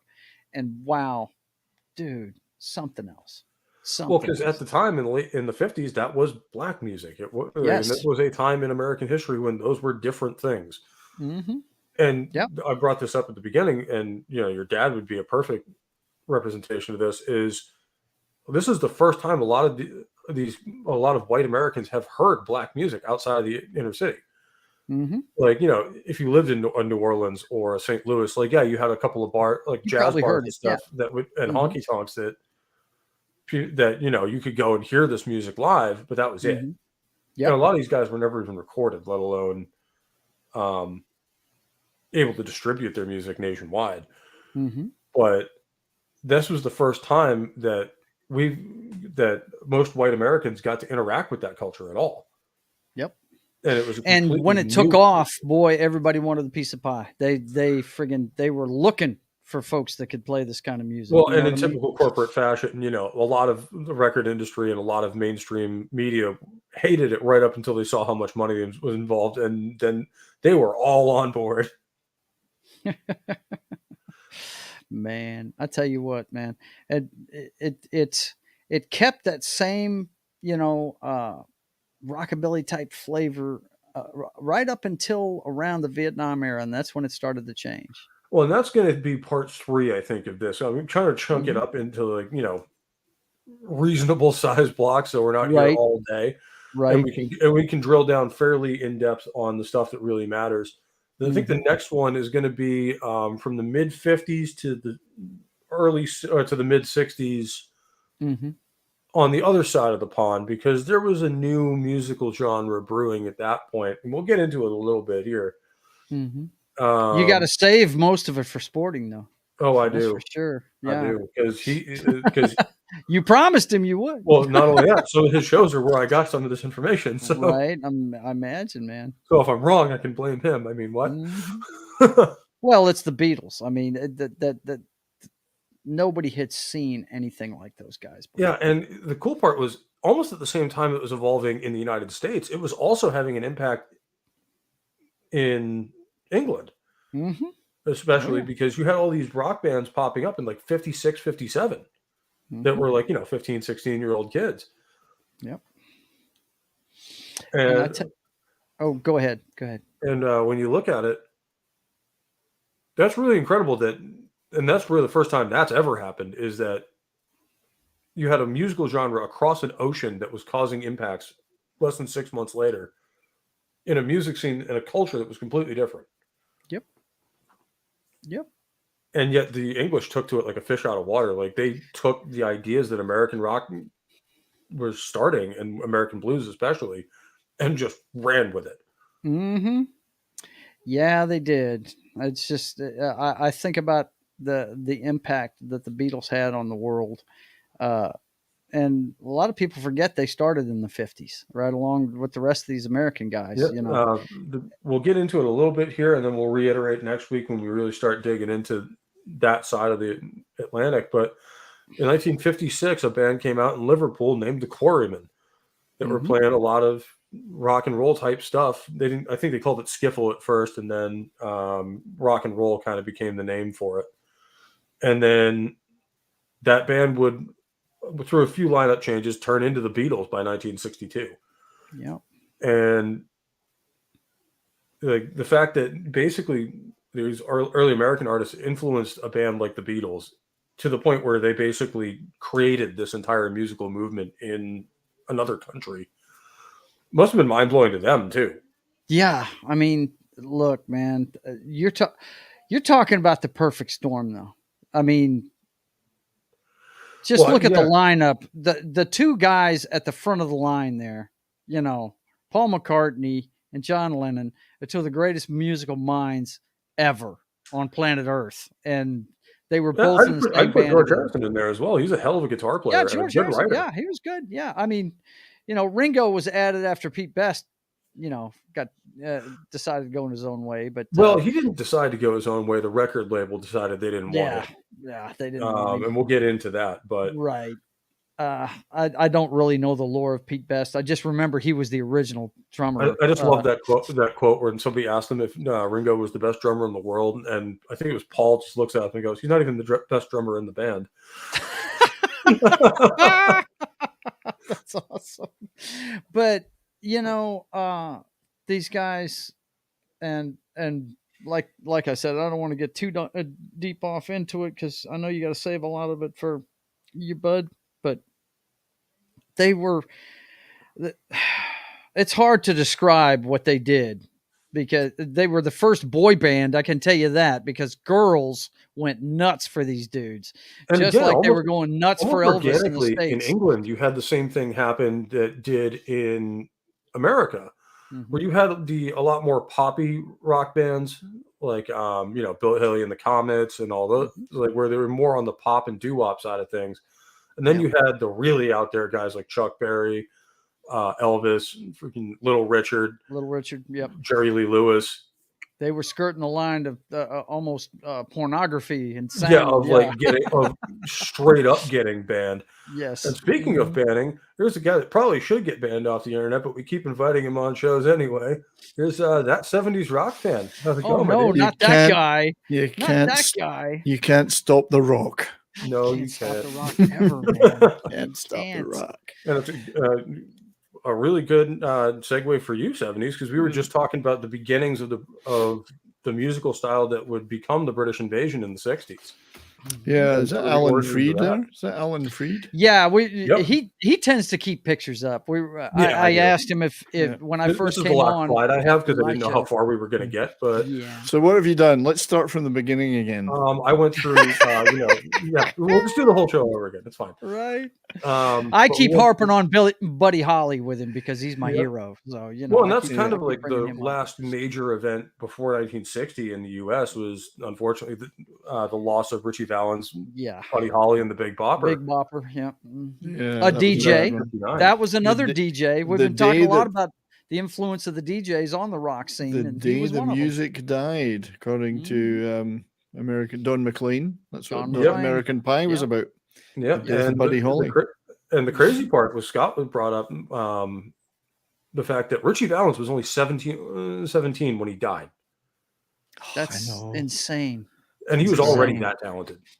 Yeah. Mm. Like, so And- we were talking if he like had gotten into the 60s, and first of all, imagine him collaborating with Carlos Santana, and Yeah. what we could have gotten out of that. The stuff we missed because of that one I know. event is just it's And amazing. like you say, Joe, Buddy Holly was just getting started too. I he He was just taken was. to Yeah. the new I style incredibly Do well. you think Buddy Holly would have had longevity, and he was such a good writer and producer, he would have just gone on to His even fingerprints would have been bigger stuff. yeah. And he would have coped very well with things like the British invasion. He would have ended up working with a lot of these guys, I think, And over the I was decades. saying, I don't know that the British invasion would have happened, at least in the same way that it did with those guys still in the picture, because they were the big rising superstars of that era, and them dying in 59 kind of created this vacuum in popular music for a couple of years that a lot of the British bands started sliding into. It did a bit. Some guys like Buddy Holly and Gene Vincent and Eddie Cochran died, and then the record companies did their best to neuter some of the others, and then others had legal or other shenanigans, and then Elvis joined the army, and it was a vacuum. Yeah, then they were back to the promoting the Bobby Rydells and the kind of the teen idol stuff got re-promoted, so there was a gap for Frankie rock. Valli and And when you look at Yeah, when you for look at rock. it in the early 60s, like, you started having, like you say, Elvis joined the army, Buddy Holly and those guys were dead. Jerry Lee Lewis had been canceled because he married his cousin. Which So- wasn't unusual where he came from. I mean, That's what No, say. but even on the national stage, it was kind of frowned upon. on the And national, that tree don't fork. That family Right. tree Yeah. don't fork. well, he actually went to Britain with her, and it was a huge problem. I mean, wasn't Wilco talking about that not too long ago? wasn't he? he went on tour in Britain, took her with him, and it was an enormous firestorm of bad publicity surrounding him that entire couple of weeks or whatever it was. It did seriously damage his career. And those guys were the big superstars of the day. And Chuck Berry was older by that point anyway. Like, he was probably in his late 30s when he got started. Yeah. He wasn't young. Yeah, I mean, imagine how well he would have do in this day and age with webcams instead of Oh, just God, yeah. static Oh. cameras. Sorry, Can- that was a Can you say sex tape? Oh my my ding-a-ling, my ding-a-ling. The thing is that I want to make a contrast between, let's say, Jerry Lee Lewis, who, don't get me wrong, I absolutely adore the Killer, and he absolutely destroyed it in his prime. Let's see if we But can get I'm back not to- sure like a guy like Buddy Holly, There he I is, think yeah. would have evolved in his style. and involved with songwriting changes and would have eased into modern rock music quite well, I think, a guy like Buddy Holly. I don't think Jerry Lee Lewis ever, even though his career was sabotaged by himself, I don't think he ever would have made that leap. He was too rooted in country, rockabilly, old, rock and roll. I don't think he would ever have become you can't imagine Buddy Holly going on stage with a guy like Jimi Hendrix. No. Sorry, no, I can imagine Buddy Holly going You on stage can with Jimi Hendrix, imagine but that. not Yes. necessarily a collaboration between a Jerry Lee Lewis and a Jimi Hendrix in the terms of a rock thing. It just, I may be completely way off with that, of course. I don't think I can see what you're saying is that he's a performer. He's Buddy not Holly- really a and Buddy musician Holly kind of was thing. much more likely to was changing his sound with every release and kind of doing something different. Whereas Jerry Lee Lewis, like you said, as much as we love the man, he's a brilliant artist, but and he's a lot of fun. Oh God, yeah. But his sound was always going to be his sound. I know he moved very into more consistent. country. He moved more into country over the years, but he would never have been a guy that could have progressed as an artist. Buddy Holly would have definitely progressed. He was already progressing, pushing the progression himself. Yes, with his songwriting. Yes, chat. You've just seen me be a massive hypocrite because I'm a Motorhead fan complaining about consistency in an artist. So like every era, there are fantastic performance, and don't get me wrong, Jerry Lee Lewis, guys like that invented and popularized that's rock an and roll. interesting point, Buddy Christian. Holly was a different kind of guy. Yes. Now Christian's got a great take there. Definitely. John Fogerty, yeah. TCR Imagine if with Buddy those Holly. two took a stage together. And you could see the that kind of music that imagine them making an album together. You They could see dovetail that really well happening. together. Yeah. You could see that's that a happening. great one. Whereas a Carl Perkins or a Jerry Lee Lewis were never going to progress in that sense. They would still be great performers, but they wouldn't progress in their music. You can't imagine Jerry Lee Lewis making a psychedelic album, but you could imagine Buddy Holly getting involved with something Holly, like that. like I was telling Pope earlier, he right before he died, he was already using orchestra pieces in his ballads. I mean, he was already transforming his own music. Yeah, and multi-track recording with Yes. and Because that was kind brand of new at stuff. the time. Because it used to be you had like one mic to record the artist, another mic to record the band, and that was pretty much it. Yep. He was way ahead of his time. It's just mind blowing. I sit here and think sometimes when I'm listening to some of the stuff, like when I listened to Linda Ronstadt, who I was in love with from the 70s. We've talked about this before, 70s. And one of the reasons why I love her is she loved his music so much that she brought new life to it when she'd do her covers of it, and I just think the guy's the greatest that ever strapped on a guitar, man. I just really do. One of them, yeah. Yeah, absolutely. So incredibly influential as an artist, not just as a performer, not just a great performer, his songwriting, production ability, his musicality. So definitely a guy that is sorely missed. I would love to have seen what he could have done. And like you were saying earlier, his fingerprints would have been not only on his music, but he'd probably have been producing bands too. I think he would have been. Yeah. And you can kind of see him already kind of moving into that role when right about the time he died, he was already producing his own stuff. I think he was got credit for producing a couple other records for friends of his. Yeah. So he was already getting comfortable in that role. There's a great record, which is, the song Wild Child, Real Wild Child. There's a great record by, it's under the name Ivan. It's really Buddy Holly and the Critics, but it's the bass player singing. I can't remember his name right now. Buddy Holly was producing stuff like that. And it's a great version of Real Wild Child, which obviously Iggy Pop and others have had over the years. But so Buddy Holly was starting to do other stuff for other people, even in his own circle.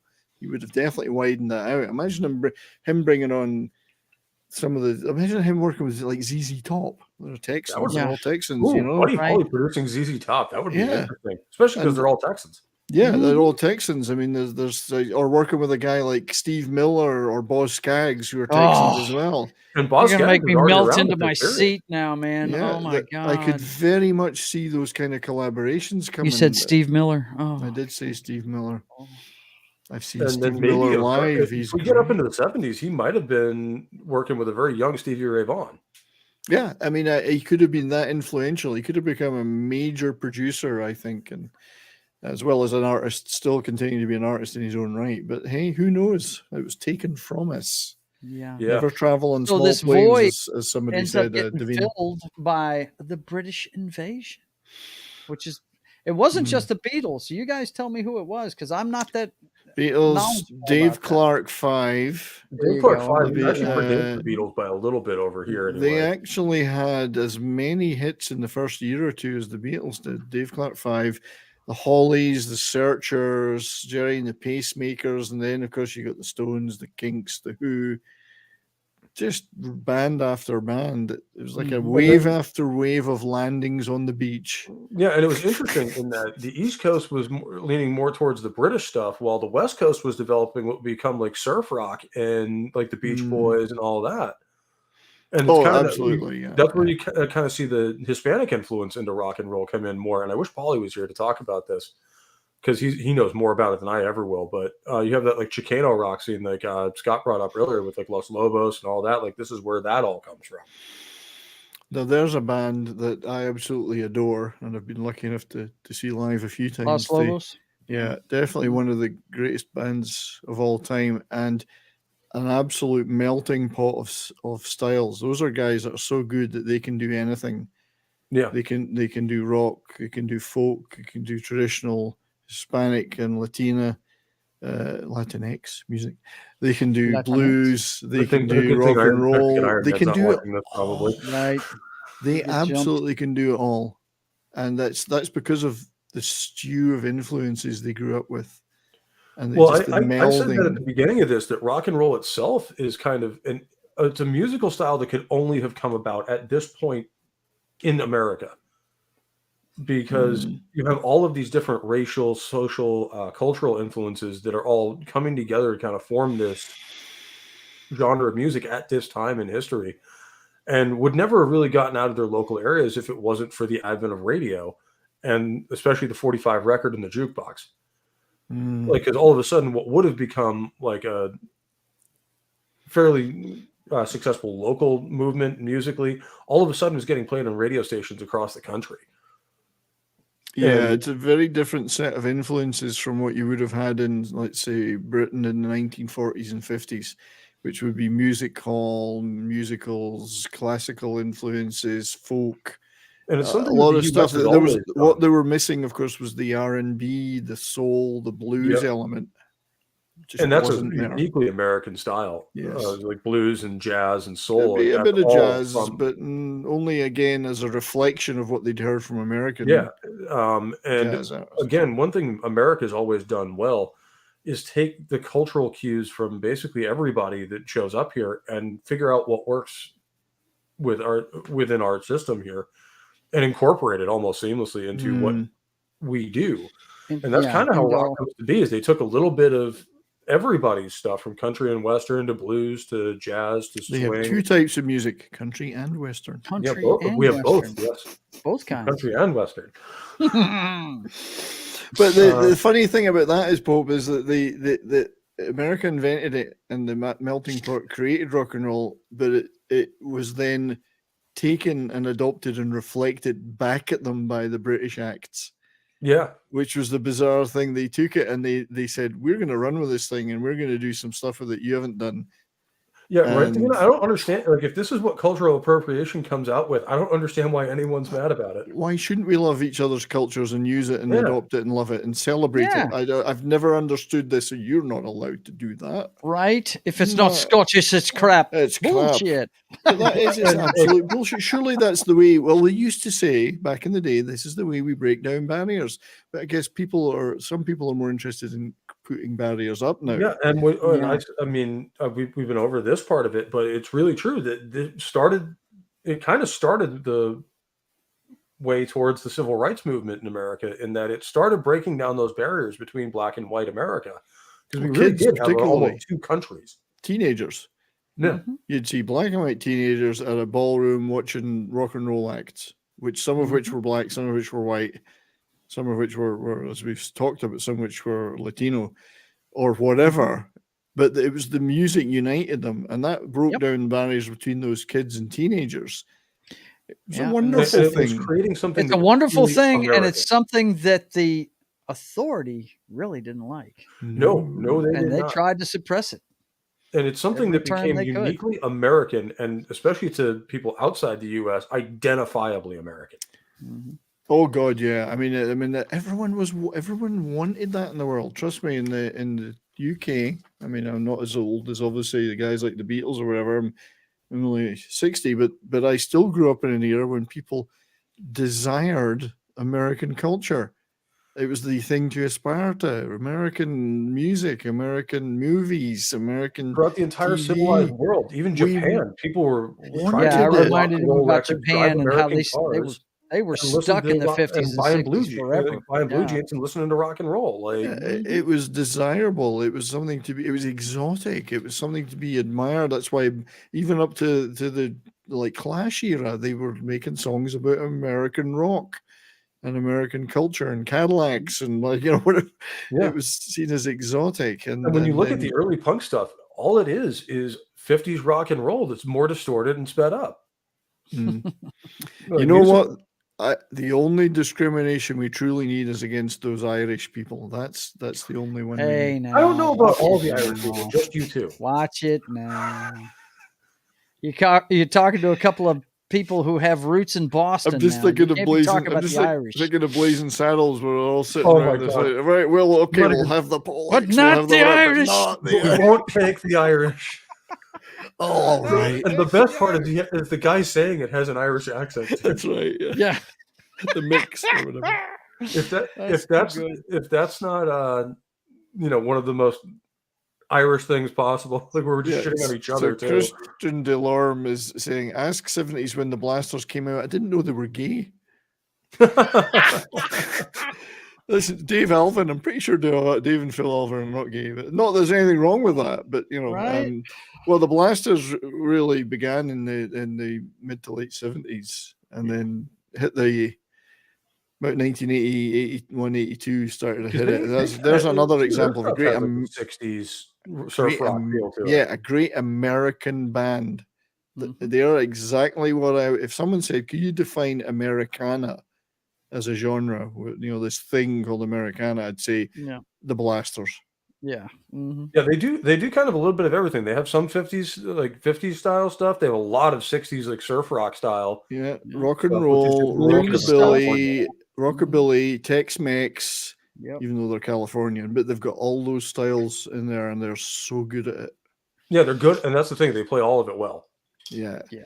but it's Americana. Hell, they do Bayou style swamps, Cajun stuff as well. I mean, these guys are Zydeco music is yeah, what they're like Fogerty. Yeah. They're musicologists of that stuff. And since I have another Bruins fan and a hockey guy here, I'd just like to announce on this channel that the Bruins have clinched the President's Cup. They won in overtime tonight, 2-1, which is great because Allmark's in my fantasy team, so I got a nice win, and they only lost one goal. You just get, So according to my brother, I don't follow it as close. Record. I don't follow it as close as you guys do, but according to my brother, the Bruins are in their own league this year. Well, would you guys agree with that? They are. They're potentially going to have the most points ever. Wow. Yeah, they're closing in on the record. They've already set the franchise record. Wow. Yeah, And they're closing in on the NHL. That's great to hear. It's all great to done hear. with a reject Dallas Stars manager as well. Right? I'm sure. Dallas Stars Yeah. We threw him away. That's what And Boston does best. They take other people's retreads. And then Taylor turn Hall them we into got from stars, somebody man. else as a retread. Taylor Hall, yeah. He didn't work well with them, and then he comes here and he's fantastic. So I guess the whoever's going to finish being matched up against him in the first round of the playoffs is already going, oh fuck. Yeah, right. Because we don't need to try from here on out. We can literally just rest all of our first liners. Right. Yeah, and I think Boston have eased off a tiny little bit. They rested the Orlov one game. Gone for the next week or two. They've been resting players, and they're still. I mean, they lost one game, but they're still winning. But yeah, the Stanley Cup, as Christian Welcome says, to Bourbon and Boarding, ladies and the gentlemen. Stanley Cup is another beast because you can have a team that absolutely dominates in the regular season and then gets wiped out in the playoffs. So That's what I was Absolutely. fixing to say. It doesn't matter until the dance starts, man. It doesn't matter. exactly. You know but this. I still wouldn't be very confident against them. Yeah. But getting back to the main topic, like even going into the British invasion, it's cool. Like even from a position of a musician, to hear another musician kind of copying what you're doing, and then kind of iterate off of it and then throw it back at you. Well, indeed, and the Beatles, of course, were extremely liberal with their covers. So they had Carl Perkins covers, they had Buddy Holly covers, they had Motown covers, and it was like reflecting that stuff back at those guys. And of course, they loved it because they got the royalties. Well, Songwriting yeah, royalties. and also Buddy Holly. as a musician, it's really cool to hear what other people do with your idea. Yeah. You're like, oh yeah, I never thought of doing it that way. the Like highest form of flattery, isn't it? Well, Yeah, they used to cover. I mean, I loved it in the Beatles. Some of their covers are girl group songs, like the Shirelles or the Crystals or whatever, and they're like, they didn't even change the words, like "boys" that Ringo sang. He didn't even change the words. He's singing it as if he's a girl, which is quite ironic. But they threw that stuff right back there, and America just kind of gobbled it up. It was like, oh my god, we've been missing this. Mm-hmm. Maybe in the they same way weren't that getting Britain gobbled up the original rock stuff in the 50s. They're like, this is insane. Nobody's ever heard anything like it. to this. Well, they went mental crazy for rock and roll in Britain. I mean, guys like Gene Vincent and Eddie Cochran and so on were heroes in the UK. They went crazy when they toured Britain. It was like nothing you'd ever seen because it was this new. It was so exciting. These guys were exciting, and I think this is what's inspired guys like Lennon and McCartney. I mean, they met these guys were playing in Liverpool, and they would get pictures taken with them, like Gene Vincent or guys like that. Like, oh my god, this is incredible! It's inspired so much. Did they face the same kind of resistance that the American artists did with the authorities? Yeah, yeah, absolutely. You know, this rebellious. Who are these rebellious guys who are getting teenagers to rip up cinema seats and blah blah blah? There was a lot of that. Like, a lot of the cinema from that time is fucking hilarious too, because it's all like propaganda. Like the rocker is always like the juvenile delinquent of the group with a leather jacket and the freaking greaser outfit and all that. Are you holding your head like you were one of those guys or something? No, I'm just thinking of the one example would be Buddy Holly and not Buddy Holly, sorry, Bill Haley and the Comets. Yes. Yep. Right. So seminal rock and roll records, but really just a country rockabilly band that decided to kind of up their volume a bit. But Bill Haley, Rock Around the Clock and so on, was huge in Britain. And then they made the film Blackboard Jungle. With Sidney Poitier. That's a famous movie. They used that over the credits. Teenagers or teddy boys, as they used to call them in Britain, that had these long velvet suits on and whatever. They were all rock and roll guys with the sideburns. They would tear the cinema seats up at this and throw them at the screen and go crazy and riot. And of course, the press threw a fit. But if you think about it, it's pretty mild. Oh yeah, that is wild. Rioting for Bill Haley and the Comets, right. Like it's especially nuts for like guys who grew up or have kind of become part of like the 70s and 80s metal community. It's just like this was wild for back then, and then you see what not 15 years later what some of the other guys were doing with this music, and you're just like, wow, okay. I know. It is incredible that they rioted over Buddy Holly. I keep saying that. Or Bill Haley. They rioted over Bill Haley. Who originally got famous by doing covers of things like Rocket 88 and stuff like that. Jackie Brenston with, of course, Ike Turner playing guitar. It was really an Ike Turner record, but Jackie Brenston's got his name on it for some reason. And then Bill Haley did the radio-friendly cover because he was white. I just want to, I want to show you a picture here. I mean, forgive me for, this is, the Teddy Boys were a big thing in Britain. These were the rock guys that totally bought into rock and roll. And then, of course, they ended up having all the fights, legendary fights with the Mods in the 60s when the Mods came in. They kind of looked like this kind of look. I mean, I don't know how you would describe it, but these guys are, I mean, there's still a lot of these guys around into rock and roll, old fashioned rock and roll, but they were still around when I was a kid, and they were the ones fighting the mods, who of course had the sharp suits on and listened to the Who and the Kinks, and that thing's down in Brighton. So, but they exploded, and they were gangs. They had razor gangs and all sorts. Yep. And but yeah, and in America, you had the greasers who were usually mostly like hanging out at the local auto shops, creating these freaking souped up cars and all that. Yeah, that were kind of like Davina says, the Fonz from the 50s is or from Happy Days is like the perfect example of a greaser. Yeah, a sanitized greaser. Yeah, Well, a greaser that you could show on TV. Yeah, very sanitized. I was a bit more of a fan of Susie Quattro on that show. Leather Tuscadero, or whatever her character's name was. Susie Quattro, she's a kick-ass girl, lady. Anyway, but yeah, rock and roll was the original wave of rock and roll, absolutely enormous. These guys were revered by guys like the Beatles and the bands that became the Beatles, and so without them, there would have been no British invasion. It's entirely dependent upon those guys. Mm-hmm. Well, it's, and it's funny how long that music has lasted, man. It has lasted. I mean, it was handed down to me by my dad, and I mean, one of the biggest movies growing up here in the States, and I'm sure worldwide, was Grease, and it was. That was in the 80s almost. And it was a celebration of 50s rock and roll era. You know what I mean? I distinctly remember going to the cinema to see Grease. And I remember it distinctly because I had I'd asked this girl to go with me, and she said yes. Mm-hmm. That was a pretty big achievement for big achievement at that age, wasn't it? Like, yeah. She said yes. I don't believe it. Right? And then, I mean, the opening song was a huge hit, and it was sung by a guy from that era, Frankie Valli. I mean, unbelievable.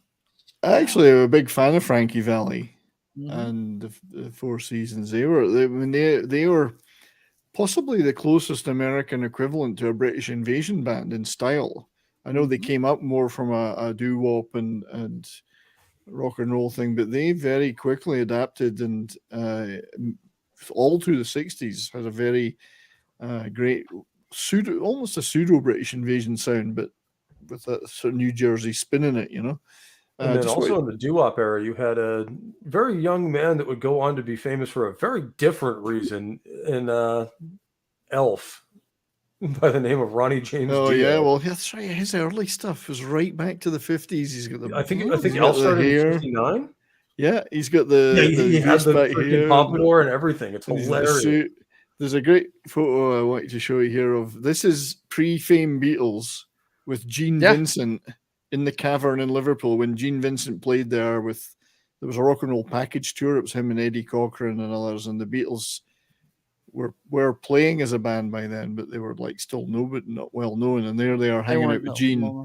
Wow. And then they played again with some of these guys in Hamburg. There was obviously Gene Vincent died and Eddie Cochran died early, but they used to get to hang out with those guys. Like Little Richard, they would hang out with him in Hamburg and whatever. So they idolized those guys, I wonder what those guys thought of these young upstarts who suddenly became the big stars, Right. But imagine being like a 17, 18-year-old kid and getting to hang out with Little Richard. Yeah, or Gene. Growing up in England. Very like kind of very not uptight, but like very traditional, very stoic, and all that. And then you have Little Richard come in the room, who is nothing but loud, right? There was it's interesting though that rock and roll, and I mean the original rock and roll that we just talked about with those original artists, it did inspire imitators in other countries. Like France had Johnny Hallyday.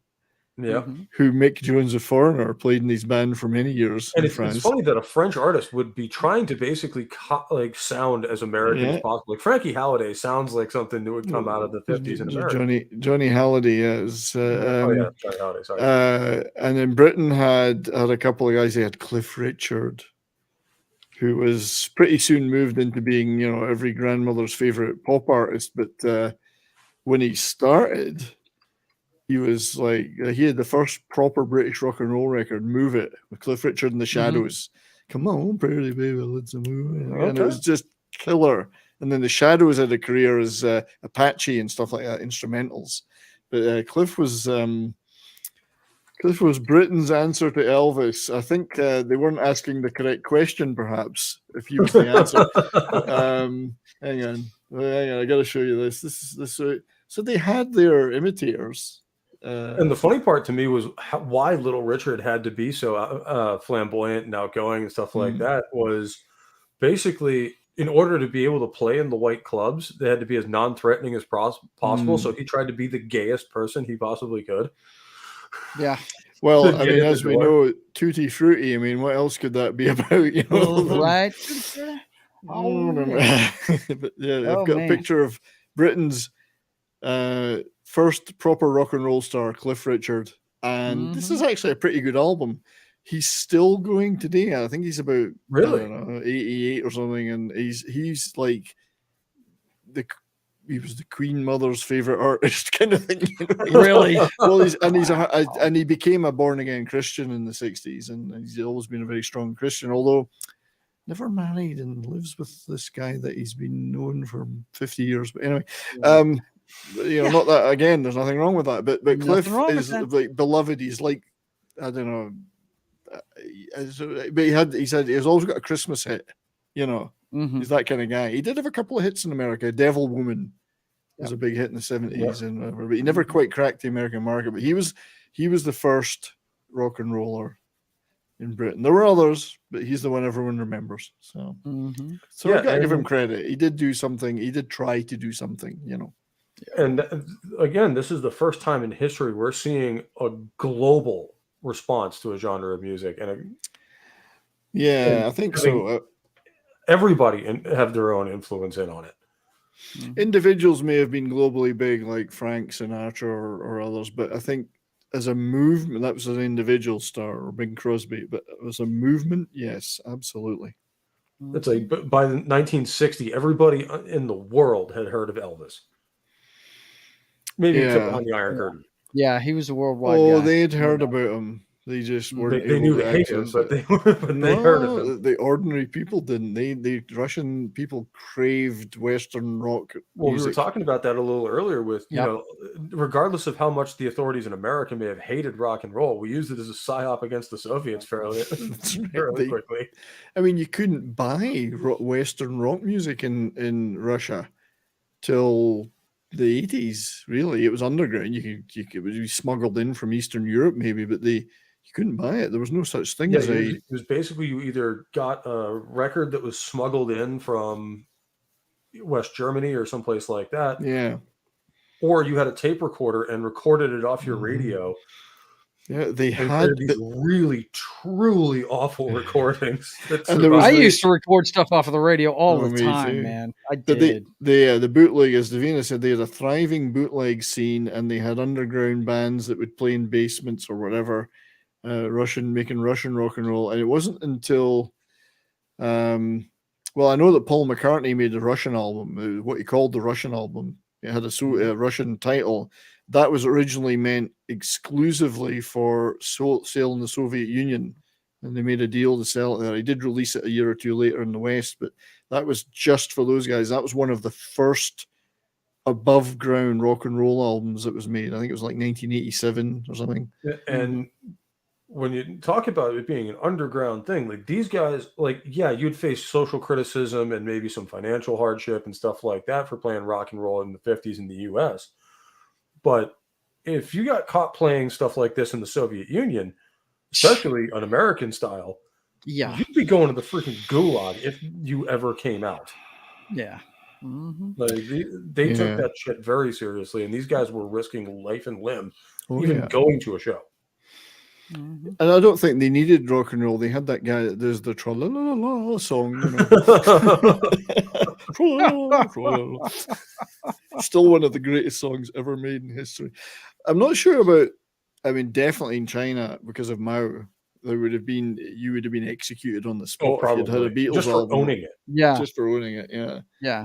Yeah, so it didn't penetrate. Rock and roll didn't really penetrate there. Did in other areas in Asia, obviously, but Japan not there. became Japan huge. was stuck in the 50s and 60s for about 2 yeah. decades after. Well, Japan was in effect an American protectorate and Well, and was largely due to injected their with own American. influence and due to their own effort, they kind of became more Western than the West was.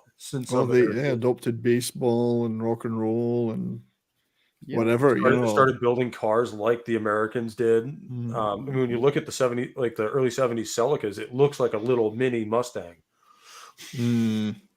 Well, Pope, I hate to be the bearer of bad news, but I've got to dip out, man. Yeah, I have got a it's about date that with time. Destiny tonight with my buddy Dallas. We're going to play some Madden on Papa Joe Gamer up way too late tonight, here about 10 absolutely. o'clock. I So might swing by later. yeah, Just to come say by and hello say in the hi in chat. the chat. But I was thinking of Courtney's trying to get in the. here. I was thinking of trying oh, it's the. Courtney. Cool. Oh, What hold were you on. I gonna got to say, get my headphones 70s? set up. I didn't. Okay. I didn't do my Courtney. Bluetooth. 1 second, guys. What were you Sorry. saying, 70s? I was thinking of starting the Resident Evil 4 remake that's out, remaster. I've seen some quite good stuff about it. So I was thinking of giving just it a started doing the video game thing on YouTube because of this new thing on StreamYard where you can set up your own, what do they call them? Layouts on the Yeah. bottom of the screen. go. Oh, yeah. They have Basically doing that what is a OBS beautiful does. thing, man. I set it up, and you kind of some of the games I play, like for instance, DC Universe Online. If you're playing that, it has a chat box where you read chats from other people, and there's several channels there, and some of them are private. And I don't want that going out over the broadcast, so I need to put that picture right over those things so they can't see them, right? And that is why I've been using OBS all this time, right? Well, now I can do it with StreamYard. Well, So that OBS is what I used when I first got started. Before I started doing rock and roll content, I think mostly that's where gaming. we all start, and it's a good place to start because it teaches you how to build things from the ground up. Yeah. But I like this new feature they have here, so I decided that because when I do a show here, I'm on Facebook, YouTube, and Twitch. So I'm doing it on StreamYard. What I'm going to build into is simulcasting, like you do 70s, where you broadcast most of your stuff on YouTube and Rumble simultaneously. And Rumble. You can do it on Twitter now too. You can. You Well, I can. can, Oh, you can't. No. I've always it is used, possible. for gaming streams, which I haven't done for a while. I've always used Streamlabs because it allows you to put different windows on one screen, and Right. widgets and stuff. So StreamYard is moving that way. That's good. Yeah. And that's Okay. really Well, cool listen, to do. you guys have a great show. Pope, let me know when See you you're later, doing the buddy. next chapter. If I'm available, I will show up for you, man. Okay. Absolutely, man. You guys be good, and I'll talk to you later. See you, buddy. Keep you. on keeping on, people. I have a picture just for Courtney. This is, she won't get the reference right now, but she will in a minute. This guy's called Vince Taylor. He was another one of the original British rock and rollers. This guy was wild, and he wrote and recorded Brand New Cadillac, which became a hit, big song for the Clash in the early 80s. But if you hear the Clash song Brand New Cadillac, this guy did it first. Did the original. He did the original. This is Vince Taylor. Brilliant, wild rock and roller. Never had any commercial success, but he had some great songs. Brand New Cadillac being one of them. So if you watch it. The Clash. Yeah, well, Vince Taylor was the original. Brand New Cadillac. Yeah, Vince Taylor wrote and recorded I wouldn't it. know that by looking at it. Watch his version of it on YouTube. It's killer. It's like 1957, 58. Absolutely brilliant. Vince Taylor, an unsung hero of rock and roll. Yeah, and we went over a little earlier, Courtney. I'm sure you'll have something to say about this. Is the early punk stuff being basically 50s rock and roll, just done louder and with more distortion. Yes. Sorry, I'm streaming from my phone attached to my laptop, so I'm trying to figure out. I can't see where I am in the screen. We can see you though. Sorry, that's all that counts. Okay. Well, hello. Hi. How's it going? Hi, everybody. But no, we were talking about some of the global impact that what started as a very kind of working class movement in the United States kind of just blew up massively beyond anyone's expectations. It mostly started with Fats Domino and Billy Haley kind of doing some swing and jazz stuff that kind of had a Western tint to it with Bill Haley's style. and it kind of turned into this. And you add a little bit of blues and country in there, and it turns into this massive international musical movement that had never really been seen before. It's fascinating when you think about people talk about what was the first rock and roll record, or what were the first rock and roll records, because it's hard to draw a line, as a hard line there, and say that was the first one, because of the mix of influences. One might have sounded a bit more country, one might have sounded a bit more jazzy, one might have been a bit more doing bluesy. The research for this episode was an absolute pain in the ass, trying to figure out where to even start, or kind of go, okay, this is where true rock and roll starts, and this is where it was kind of building. I came up with 1955 and Chuck Berry as kind of the fully formed rock and roll. Definitely rock and roll. It's like as the first thing you can identify as it. Yeah. You hear that, you go, that's rock and roll. You don't go, that's blues or country or rockabilly. Whereas before that, you can kind of see jazz or swing or stuff like that, and a lot of the other stuff. Yeah. And then you have like Chuck Berry and maybe and even Elvis's early stuff. You can see country or blues come out of it. Yeah, if you hear a song like Mystery Song, Elvis doing Mystery Song, or Blue Moon or something, you can still hear the country or rockabilly, early rockabilly influences. Like That's All Right Mama. He takes That's All Right Mama, which was a blues song really, and he kind of adds a country tinge. It's still not quite rock and roll yet. So I picked Chuck Berry with Johnny B. Good as like the first lightning strike rock and roll song, like where it kind of springs forth fully formed, where instead of being a kind of an amalgamation of. But you do know that he got that from Marty McFly, though. Marty McFly taught him that. So we don't talk about that, because then the time police come and take bad things to us. Courtney's back. Yeah, I went to hit the back thing because I was correcting the microphone, and I hit the back on the browser on my phone, and I can't tell you how many times I've done that, where I've been on somebody's show and like go to close a browser window because I don't need it, and then accidentally exit out of the whole window. Yeah, I did that. So sorry about that. That was no worries.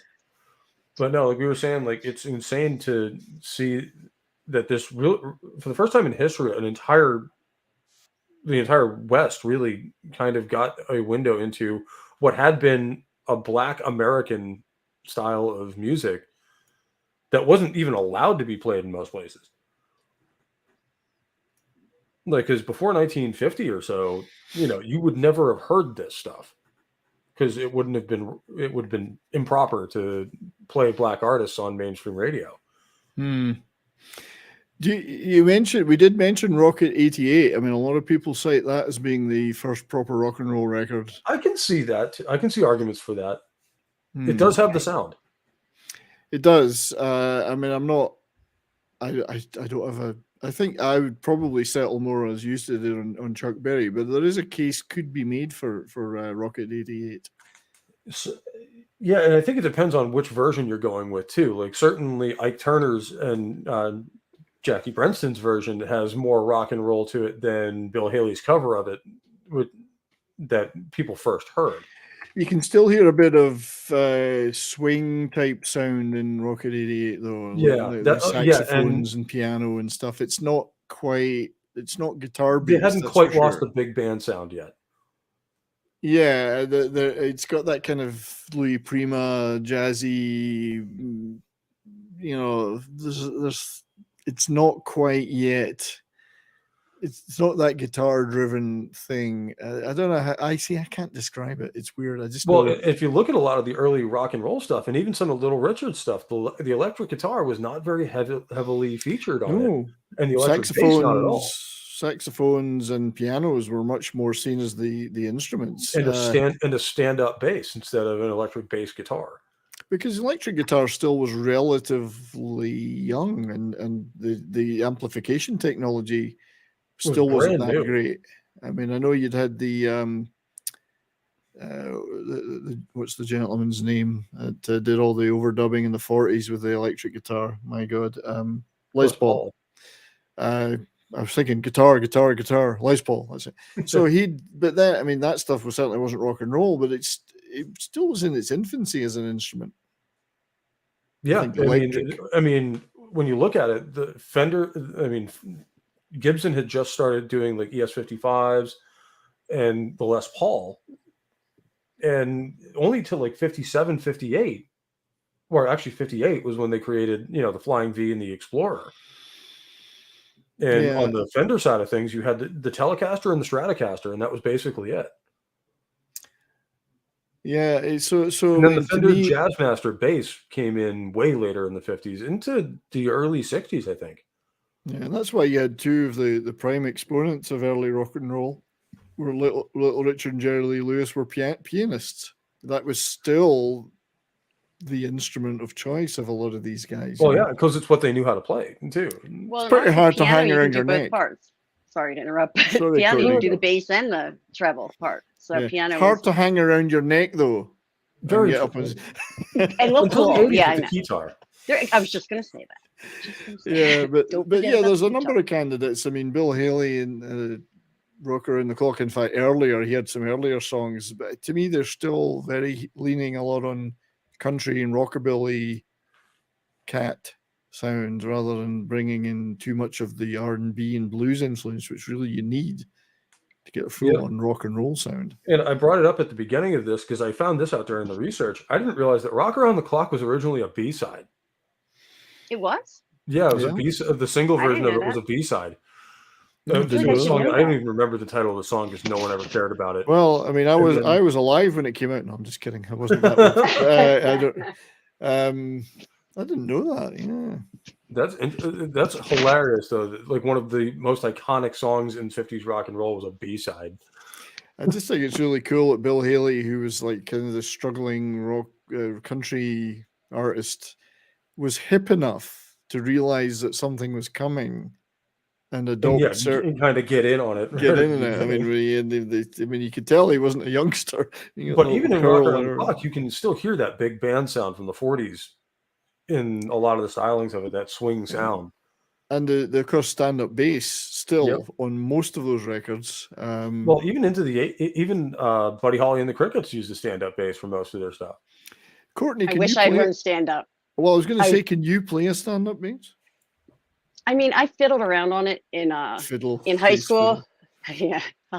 I fiddled around on it in like high school because I played electric bass in my high school jazz band, but I didn't as it is, I played a 3/4 size bass when I was like not a 3/4 size, but it was like they made a special bass in like 1991 or 92 that was like just in between a 3/4 size and a full size. So my hands were not bass type thing, or like it was a Fender PB, but it was like a special, just a little bit shorter than a regular bass that they had made, and I've never been able to find one like that size since that was purely the size of it and the width of the it was just the fretboard? strength of like keeping my fingers down. It was totally a different feel, and then it's a totally different feel because you're going like this too instead of guitar bass. Well, yeah, that's one thing I struggled with when I first started playing guitar is I have very big fingers, so like the thinner strings down on the bottom, down the bottom, I could barely feel if I'm on it. So I up the gauge of the strings, and then the top strings, it's like I'm having to really muscle into it to get it to actually bend properly. Yeah, that's interesting because I have long fingers, like I have piano fingers, what they would call them back in the day. I'm sorry, I need to turn my notifications off because it keeps coming down on the screen and then I can't tell what I'm. But my hands were not like they're skinny, you know what I mean? So the little strings are fine for me and stuff like that. But yeah, on an upright was just, I mean, I never put much time into it either. I'm sure if I had actually focused on it, but it was not happening for me for jazz band. You could have laid on your side and played playing a full size bass guitar because it looks Yeah, huge. Yeah, well, I was just saying, a high school jazz band, I don't think that would have cut it. So I'm trying to think of when the electric bass would have really first made its appearance in rock and roll. I mean, Probably as you say, about Buddy 1960. Holly still stand up. Elvis's bass player Bill Black was a stand-up bass. I'm trying to think of who may have been that early electric bass players. Probably about 1960 is when that started becoming popular because I think Fender came out with the Jazzmaster about late 1958, 1959. Because certainly by the time you got to the Beatles and other groups of their ilk, there was no consideration of a stand-up. It was all electric. It was all, and that's interesting too, is that Paul McCartney was always the bass player, but Did he go from stand-up No, to he electric didn't bass? want to be the bass player though. Well, He true. was Nobody he wants was to a be the gu- bass player, but you he- need one. he was a guitar player, and then when Stu Sutcliffe left or was thrown out, they turned him and said, "You're the bass player now," because John insisted he was never going to do it, and George insisted he was never going to do it. So Paul kind of gave in and did it. But yeah, I think he can play a stand-up bass, but that was years later. I mean, he was True. electric bass right from the start, as were all of those guys. And then there was Lemmy, who Stones. learned to play the bass because it got him a gig in Hawkwind. That's right. God damn it, guys. Well, Phil Lynott was the same. He didn't. He started as a singer. Yeah. And then, as I think I said on the show the other day, he got thrown out of Skid Row for whatever reason, and they felt sorry for him. So the bass player gave him his bass, and he learned to play bass so he could get another gig. And he Yeah. decided to form his own band, and he was the That's bass why player. bass players get a bad name. Like we don't know how to play or anything because it's like the Because half easiest of you started out as guitar players that If I could needed play a a gig. hundredth as good as Lemmy or Phil Lynott, I'd be deliriously happy. I But, started out piano, so I actually went bass to guitar, and that's why I'm not good at guitar, to be honest. So, Well, See, it's my- interesting. Like depending on which way you go, it's a lot harder going from a bass to a standard guitar than from a standard guitar to a bass. oh yeah, Because that's going to be my next musical journey. I think is trying to learn how to play bass. You won't have I- a problem with it. You probably won't. I've never been great at either, but I was better at bass than I was at guitar. Less strings. Yeah, it is less stuff to remember, and especially for a big guys with bigger hands like me. A bass. Well, is the, certainly well, the a thing lot is, I've easier. got the opposite problem, Pope. I've got very small hands. I'm like the True. handy Randy of or whatever. So I actually couldn't. Playing a 6-string guitar is a struggle for me. I can't do the thing with the thumb over the top. Never forget it. I can barely get my thumb halfway up the back. I found that I could play bass a lot easier. I didn't have to worry about that. All I had to worry about was keeping my hand as flat as I could, and so I found it a lot easier for some reason. I couldn't grip a neck of a guitar very well, which has always hampered my guitar playing. That and the fact I've got a complete lack of talent. That is a problem.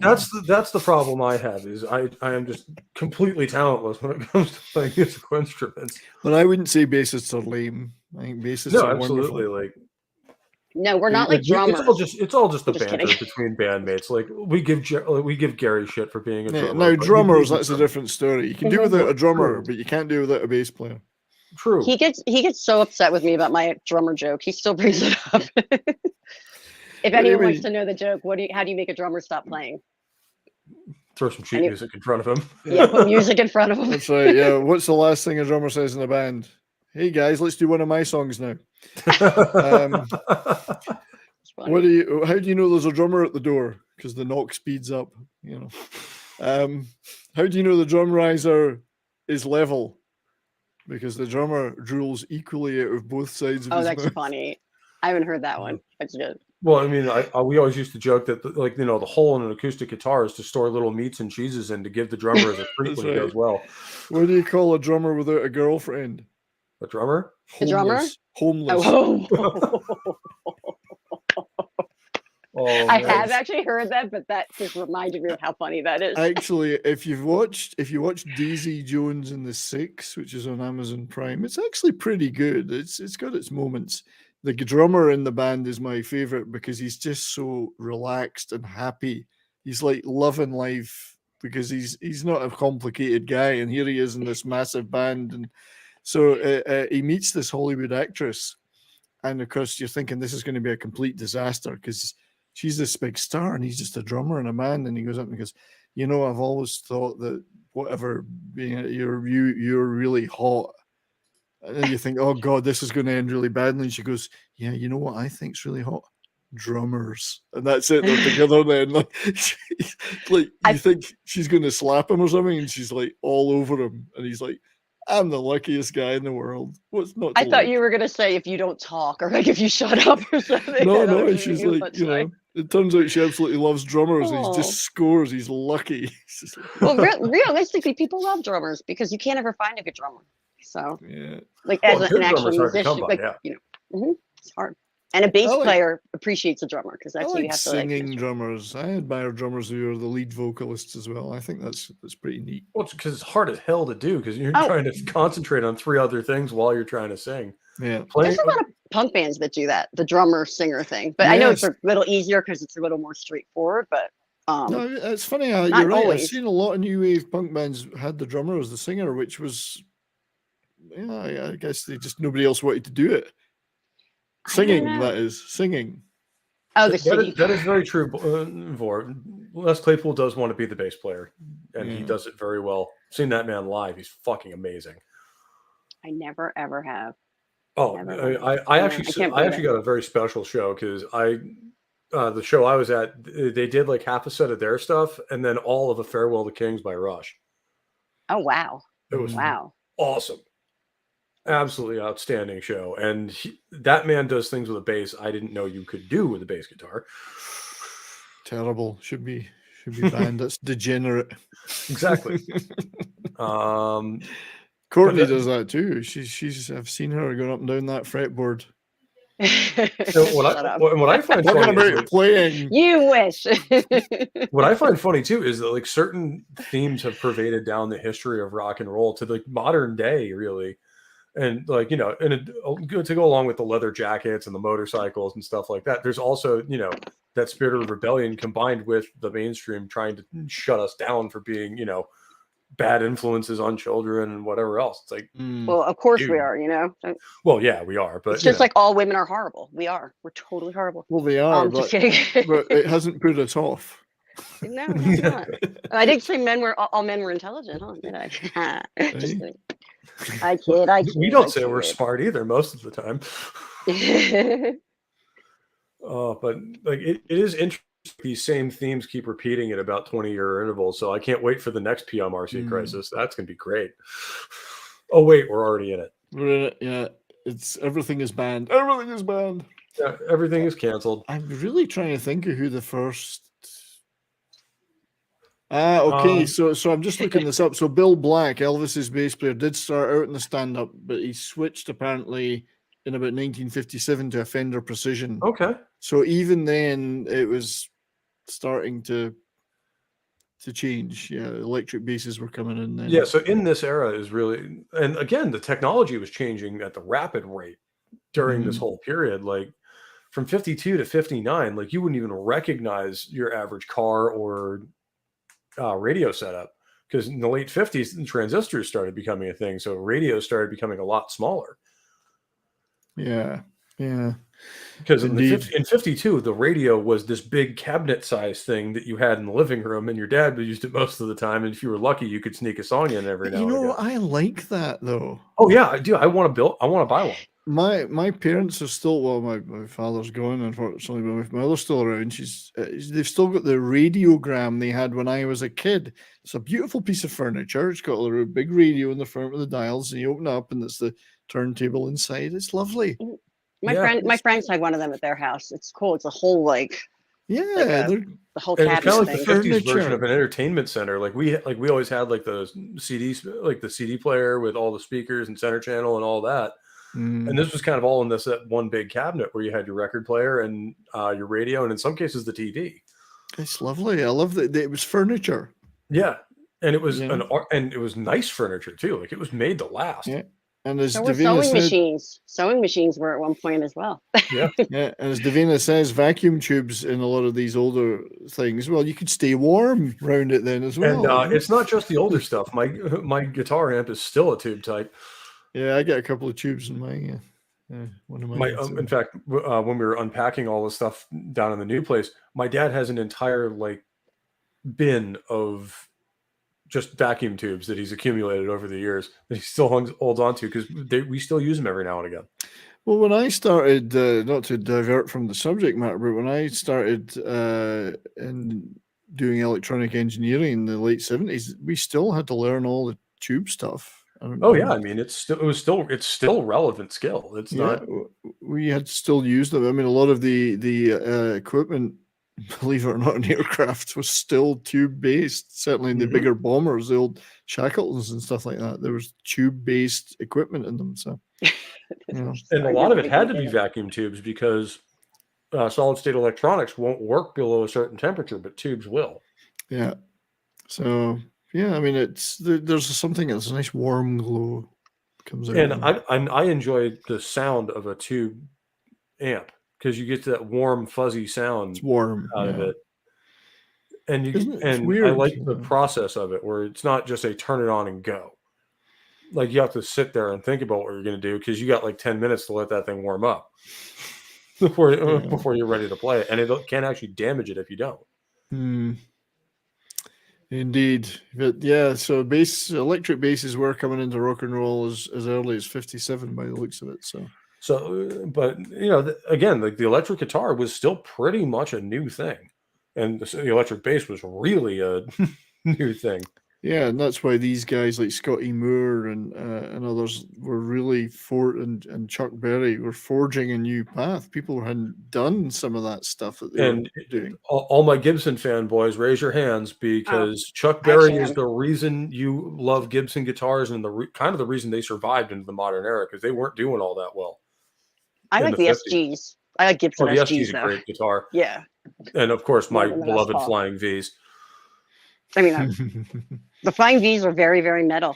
Always. Pretty sure. Were you on the show this morning, Pope, when we were talking about Wishbone Ash? Because Martin Turner had a Flying V in one of those clips. Yeah. Yeah, absolutely. Like they were Flying V guys in Wishbone Ash. Yeah. I mean, the V is just a great guitar, not only visually, but in terms of the sound you get out of one. They're really, really nice. Especially the original Gibson I've never played one. How is the action on that? Like compared to like a Gibson SG has lower action, you know?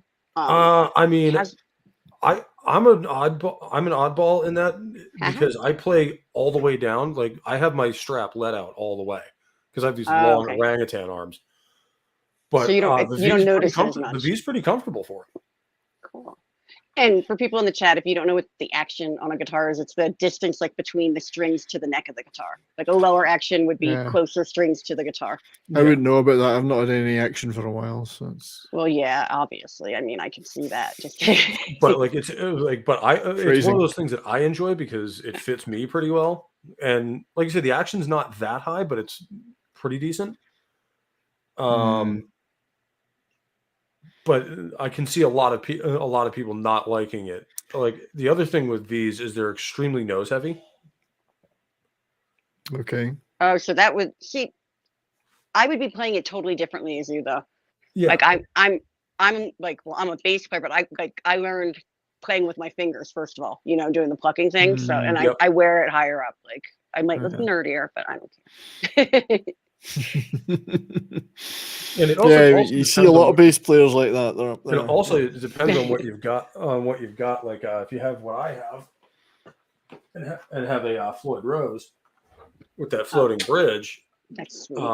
One thing I enjoy doing, you can only really do this if you play it lower, is just hook that one of the wings into your belt and really just hammer on that whammy bar. You can really get some interesting tones out of it. Yeah, it's an interesting guitar. No, it is. V. Johnny Winter used to play a lot of them as well. And they didn't catch on really until the mid 60s.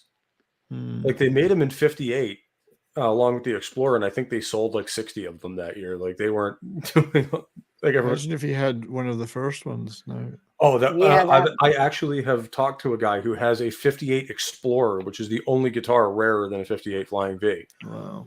They sold like, I think 68 Flying Vs that year, and they sold 17 Explorers. And he actually thought he had a 58 reissue that they did in the 70s because he didn't play it that often, so he was trying to get rid of it. And he took it to a guitar shop, and he's like something, and the guy's like, something looks off with this. And like, it doesn't look like a reissue. Because there was a couple slight differences because they didn't have an original to pattern the reissues off of because they only ever made 17 of them. And sure enough, the guy looks up the serial number and it's like, this isn't a reissue. This is an original 58. Wow. And he's like, I would not even give you a price on this. Put this in a display cabinet somewhere and never, ever touch it again. Don't even point at it. No, don't even look at it. Well, you're talking a guitar that's rare enough that even Gibson doesn't have one. I would auction it. I mean, if you didn't want the guitar, like, yeah, sure. If you But it's like your local guitar shop is like, I don't even have enough money on hand to touch something like that. That's like a Sotheby's auction house. I wouldn't even mess with it in case you ruin something on it, and you could be. Oh sued, God, no! I wouldn't even like change the strings on it. It's like that's a display piece at this point.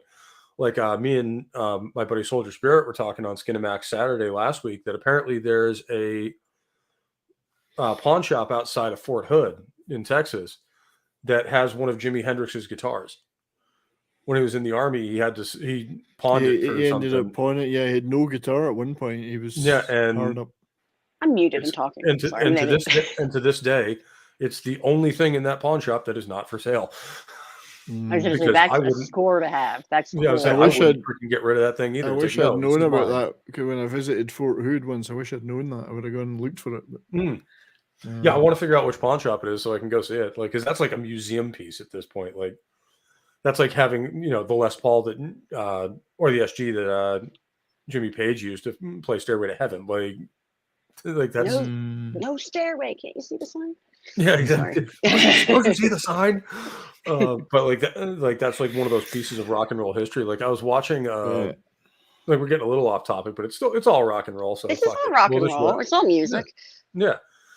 And we already went through the history stuff. Now we're just nerding out, which is what we do here. We never reached 1970 yet. I guess we'll do that next time. Oh yeah, I'm gonna chunk it out, especially because this next section is going to be going into a lot of what you and Scott are talking about with the Beatles series, it being more the British invasion, and I'll do a lot of research on the American side of it. And we can kind of smash those together and meet in the middle. Because you guys are going apparently year by year because, we are. I think we're going to do another one next week. We've had a couple of weeks off, but next week we'll do 64. Yeah. I've got a lot of primo collectibles to show from that year. That's awesome. Beatles collectibles. Yeah, I got loads of stuff. I'm going to be mainly magazines and newspapers. I've got a few other bits and pieces, but I wouldn't claim I had a great collection, but I've got a collection.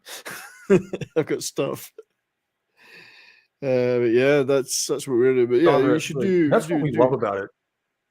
Is there's an endless amount of stories and little tales, and that's why I love talking to guys like Wilco and Mal and I can't wait for the next one because Mal is unbelievable. I mean, the stories he had were just nuts. I can't wait to hear it from this morning. I'm sorry. I keep pinching myself when I realize I'm talking to the guy that was tour manager for Peter Gabriel, Genesis, Phil Collins, Pink Floyd, Page and Plant. He was with Phil Collins in the 2 Live Aid performances. He was his right-hand man. I can't believe I'm actually got a guy coming onto my show that's got this stuff, and which is why I'm not being churlish, but I'm thinking, why am I not getting 500,000 views on this? This guy's a legend. Well, because unfortunately, unlike the artists themselves, nobody knows who these guys are because they're the ones behind the scenes making it all happen. Yeah, I mean, the guy that did that Pink Floyd 87, 88 tour, set up the Venice gig and the barge and all. This guy's gold. This is gold, people. And like I was saying to Wilco on Monday, when you talk about military history, you talk about the generals and all of their brilliant strategies and stuff like that. Nobody talks about the sergeant on the ground who was making this shit happen day to day. That is really it all needs to come together from those guys to make the performance legendary. Well, I do like that little clip of Timothy Oliphant from Daisy Jones and the Six. He's the tour manager, and he said, we're traveling all over creation in this bus and those roadies and whatever. Said, no one ever stops to ask how we're all stocked up on gas or beer or how this never goes wrong and that never goes wrong. Funny part no one ever says thank you. Even the rockers themselves, a lot of whom started out as roadies. Yeah. A lot of people I know at one point roadied for themselves. You know what I mean? And you have smaller touring bands, so they know. Motorhead was the only one who really did any kind of musical tribute to them with "We Are the Road Crew." Fantastic song too, and it's an accurate depiction of the fast-paced, chaotic life. Could you do that again, Courtney? I pulled my shirt out like this. Just do it one more time. There you go. You did it. Thank you. No, it was just I could watch you do that all day. I'm here for your entertainment. Exactly. Yeah. Well, technically, we are all here for their entertainment, so it all works. Yeah, it's just such a great T-shirt. That's all. But And Phil Campbell from Motorhead started out as one of their roadies, and then when Eddie left, he eventually managed to get on the record. Well, it's pretty common, you know. I mean, and a lot. I mean, now of course you've got the situation where you've got guitar techs or drum techs, or who are equally as good as the artists they're supporting, working for, and they can stand in at a moment's notice if they have to. I've been to a number of gigs where, like, I went to a Police gig where Sting was. His arm in a sling. His bass tech played the whole gig for him, you know. Yeah. Same with when you look at Dusty Hill died, ZZ Top. It's his bass tech that's in ZZ Or Top now.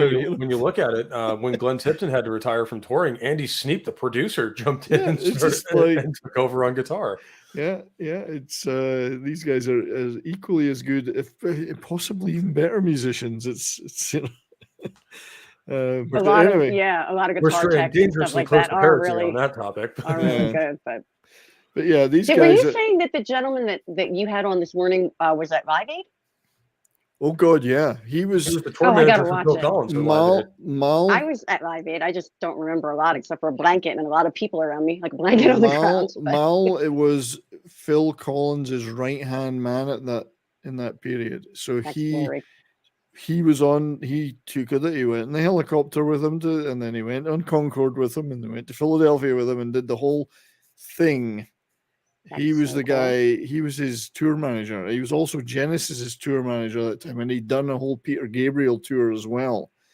I wasn't there this morning.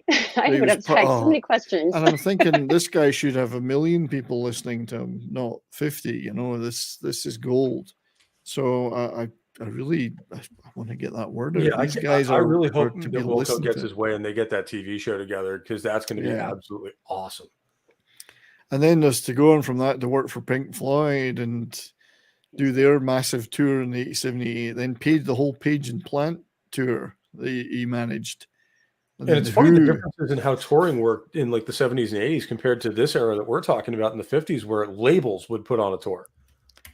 Well, everybody who was on that label would come on this tour. Everything was a package. Yeah, there was 4 or 5 acts on the package. And they did that in that thing you do, which got brought up earlier.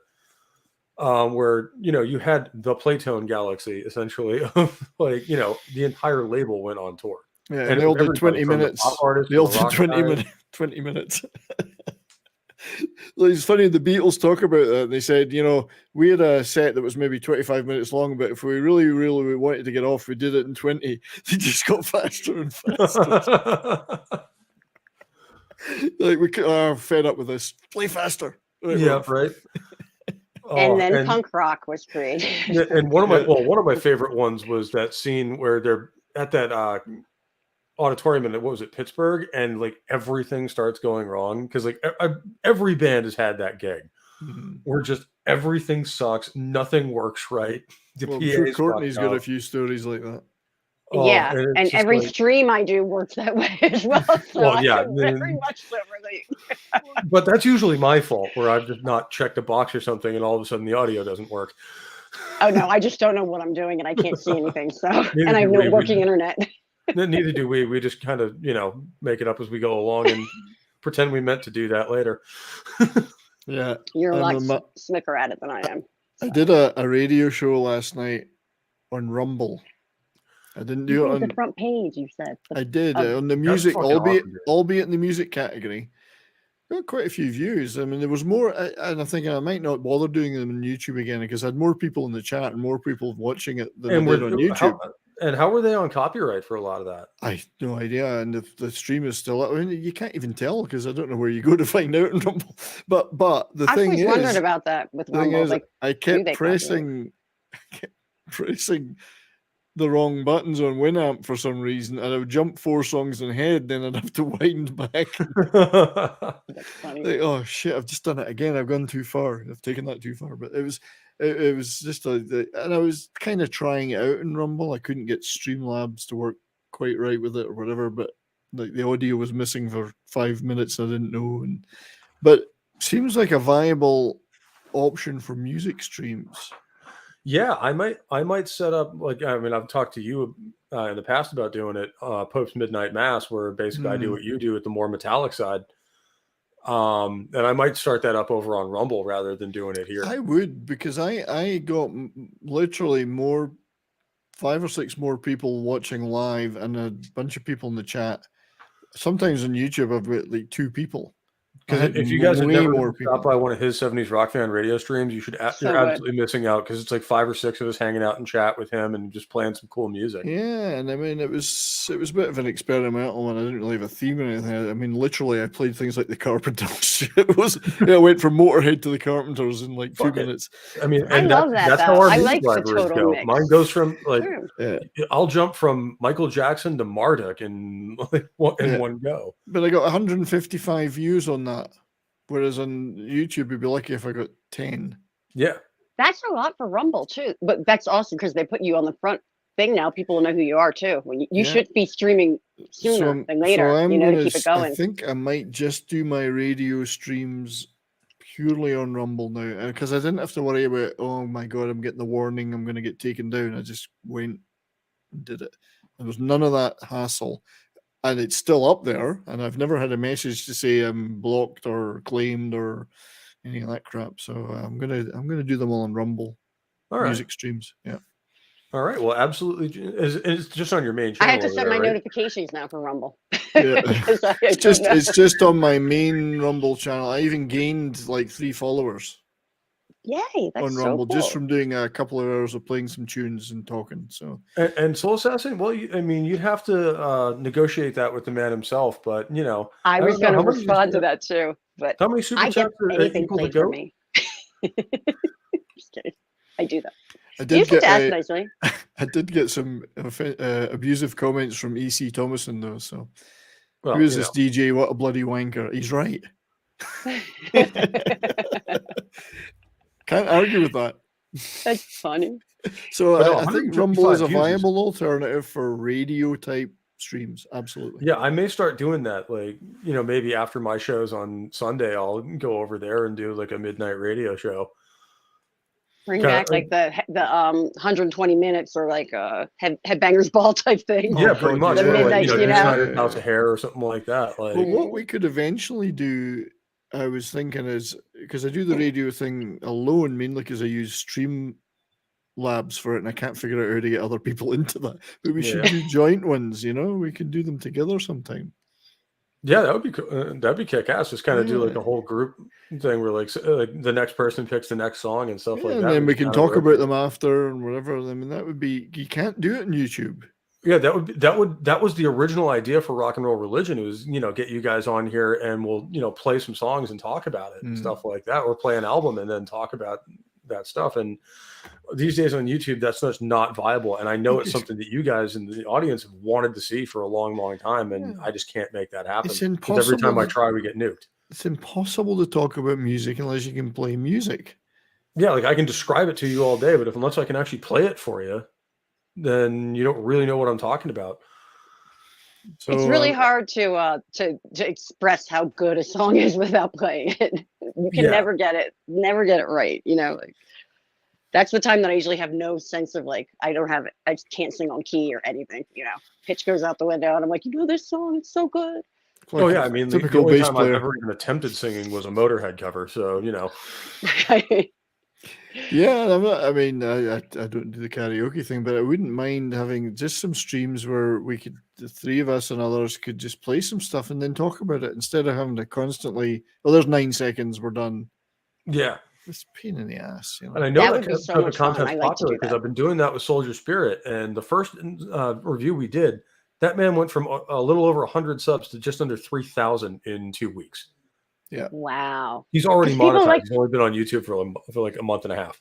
People like to talk about music. It's people that are into music like to listen to music and talk about it. The more stories you hear, about bands or just things like that. And those I know have been hanging out with us for a while. I mean, that's why I started this channel. Is everybody's talking pop culture and comics and movies and stuff like that, and I love talking about those things. But music, I thought, kind of got thrown by the wayside a little bit. And it's a very important part of culture. And other than Nick Weiser and U70s and a couple other people, nobody was talking going to be me as well. That was my initial idea, but I don't know how to technology. That was my problem. So And took a even different my, route. meager attempts at like, creating a slideshow and just showing stuff like You're that can way only get better. me so far. You're way better. And, Yeah. especially But there needs to be more music stuff. Like there's a couple other channels doing it, but like there needs like I Well, love like watching you guys and that's stuff. why I really want these roadie streams I'm doing to get more eyeballs, and I'm struggling to get more eyeballs on them. And because these guys are major league, they deserve an audience. They've gone out of their way to get onto the shows I'm doing and tell those stories.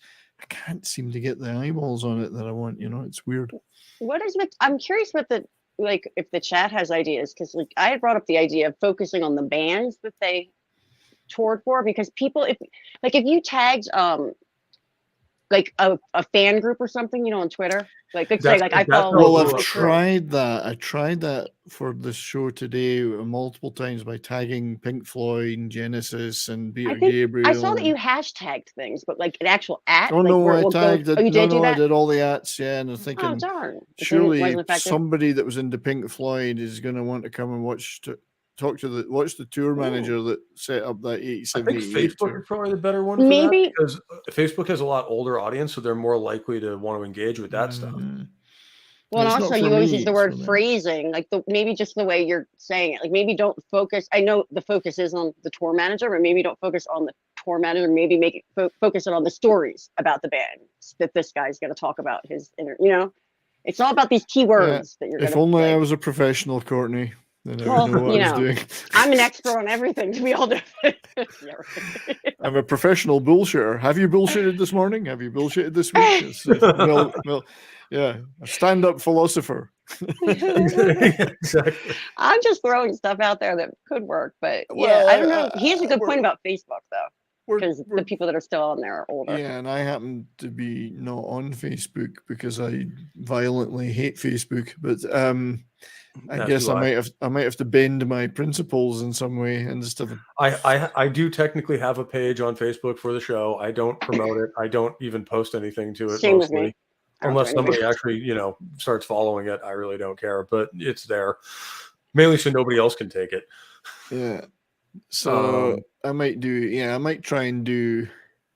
Oh, sorry, I got tagged in Thursday Night Throwdown tonight. Maybe I'm supposed to be on it. I don't know.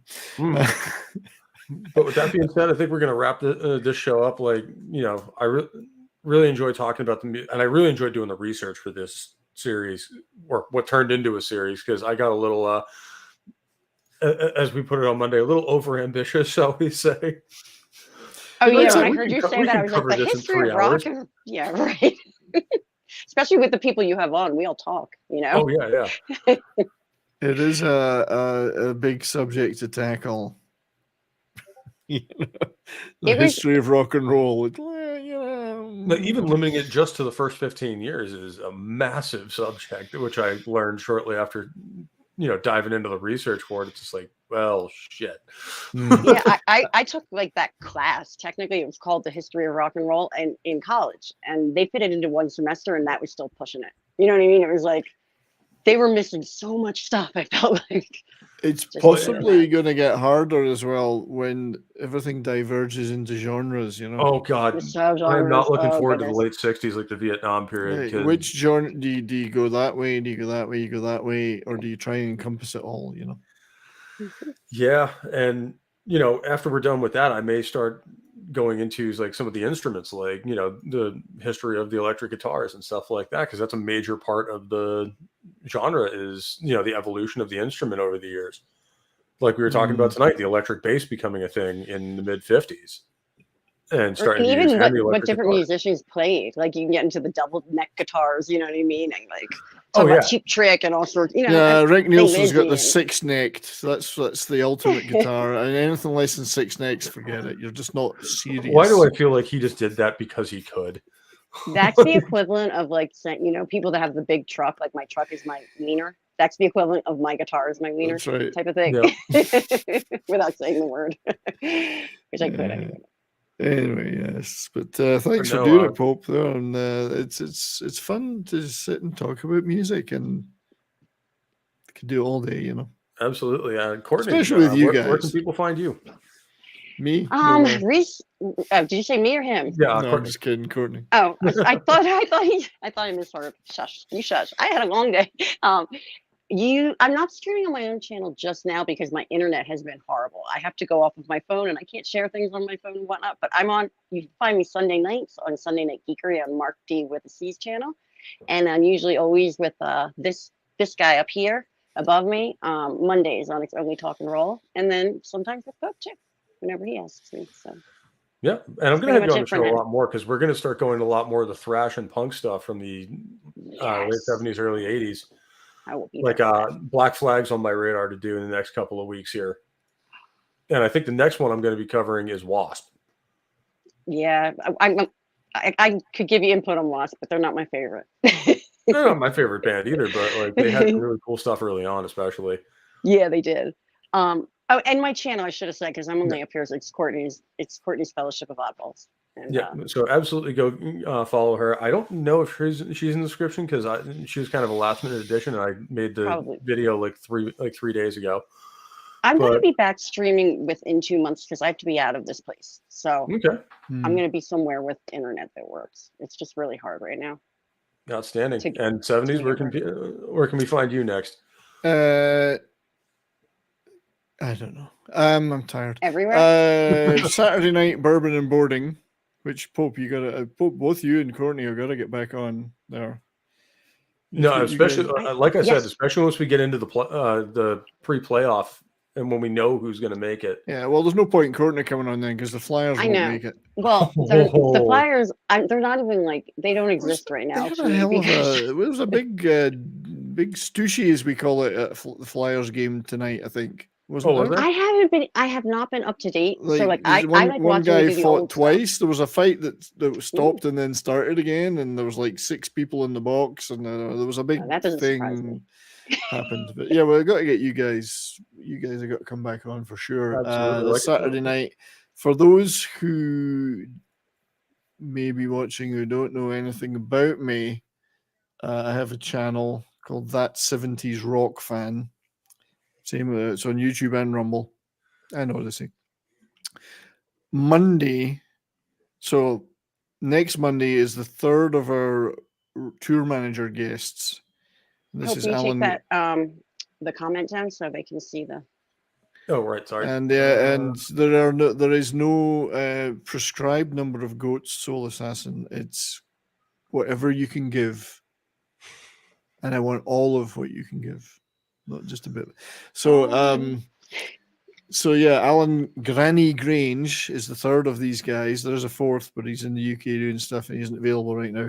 These are the Rock and Roll Rowdies. Alan has worked with many of the same bands as those guys. So we're talking Average White Band, Wishbone Ash, King Crimson, Supertramp, which is a different one. The others have not mentioned Supertramp yet. What? And King Crimson? But yeah, King Crimson. They've all worked with King Crimson. Bad Company. Mal this Stevie morning, Nicks, right? Wilco did Stevie Nicks and Linda Ronstadt and stuff like that. Granny here is more of a Bad Company, King Crimson, Supertramp guy. Don't mind me. I just got totally confused. A lot of them did because they're friends. They all did a lot of the same tours, but they also did some of their own stuff. So Granny's going to be on. He's the guy he's got tons of photographs. The others aren't so good sending me photos. He's got loads. And the show this morning on Pop Culture Minefield channel, where I do my Thursday morning show on that channel, was Mal. So please go back and watch that if anybody has not. The Code 2 guy for 70s Rock. Good one, Davina. Go back and watch this show because this guy is amazing. Like, I'm not kidding. Peter Gabriel, Genesis. I cannot believe I missed it. Unfreaking believable. Glastonbury, WOMAD, Reading, Nebworth, Live Aid, all these events he was intimately involved with. So go back and watch this. It was an incredible stream, and it's just round 1. These guys and not only that, he's worked with Slade. So what? Sorry. And Status Quo.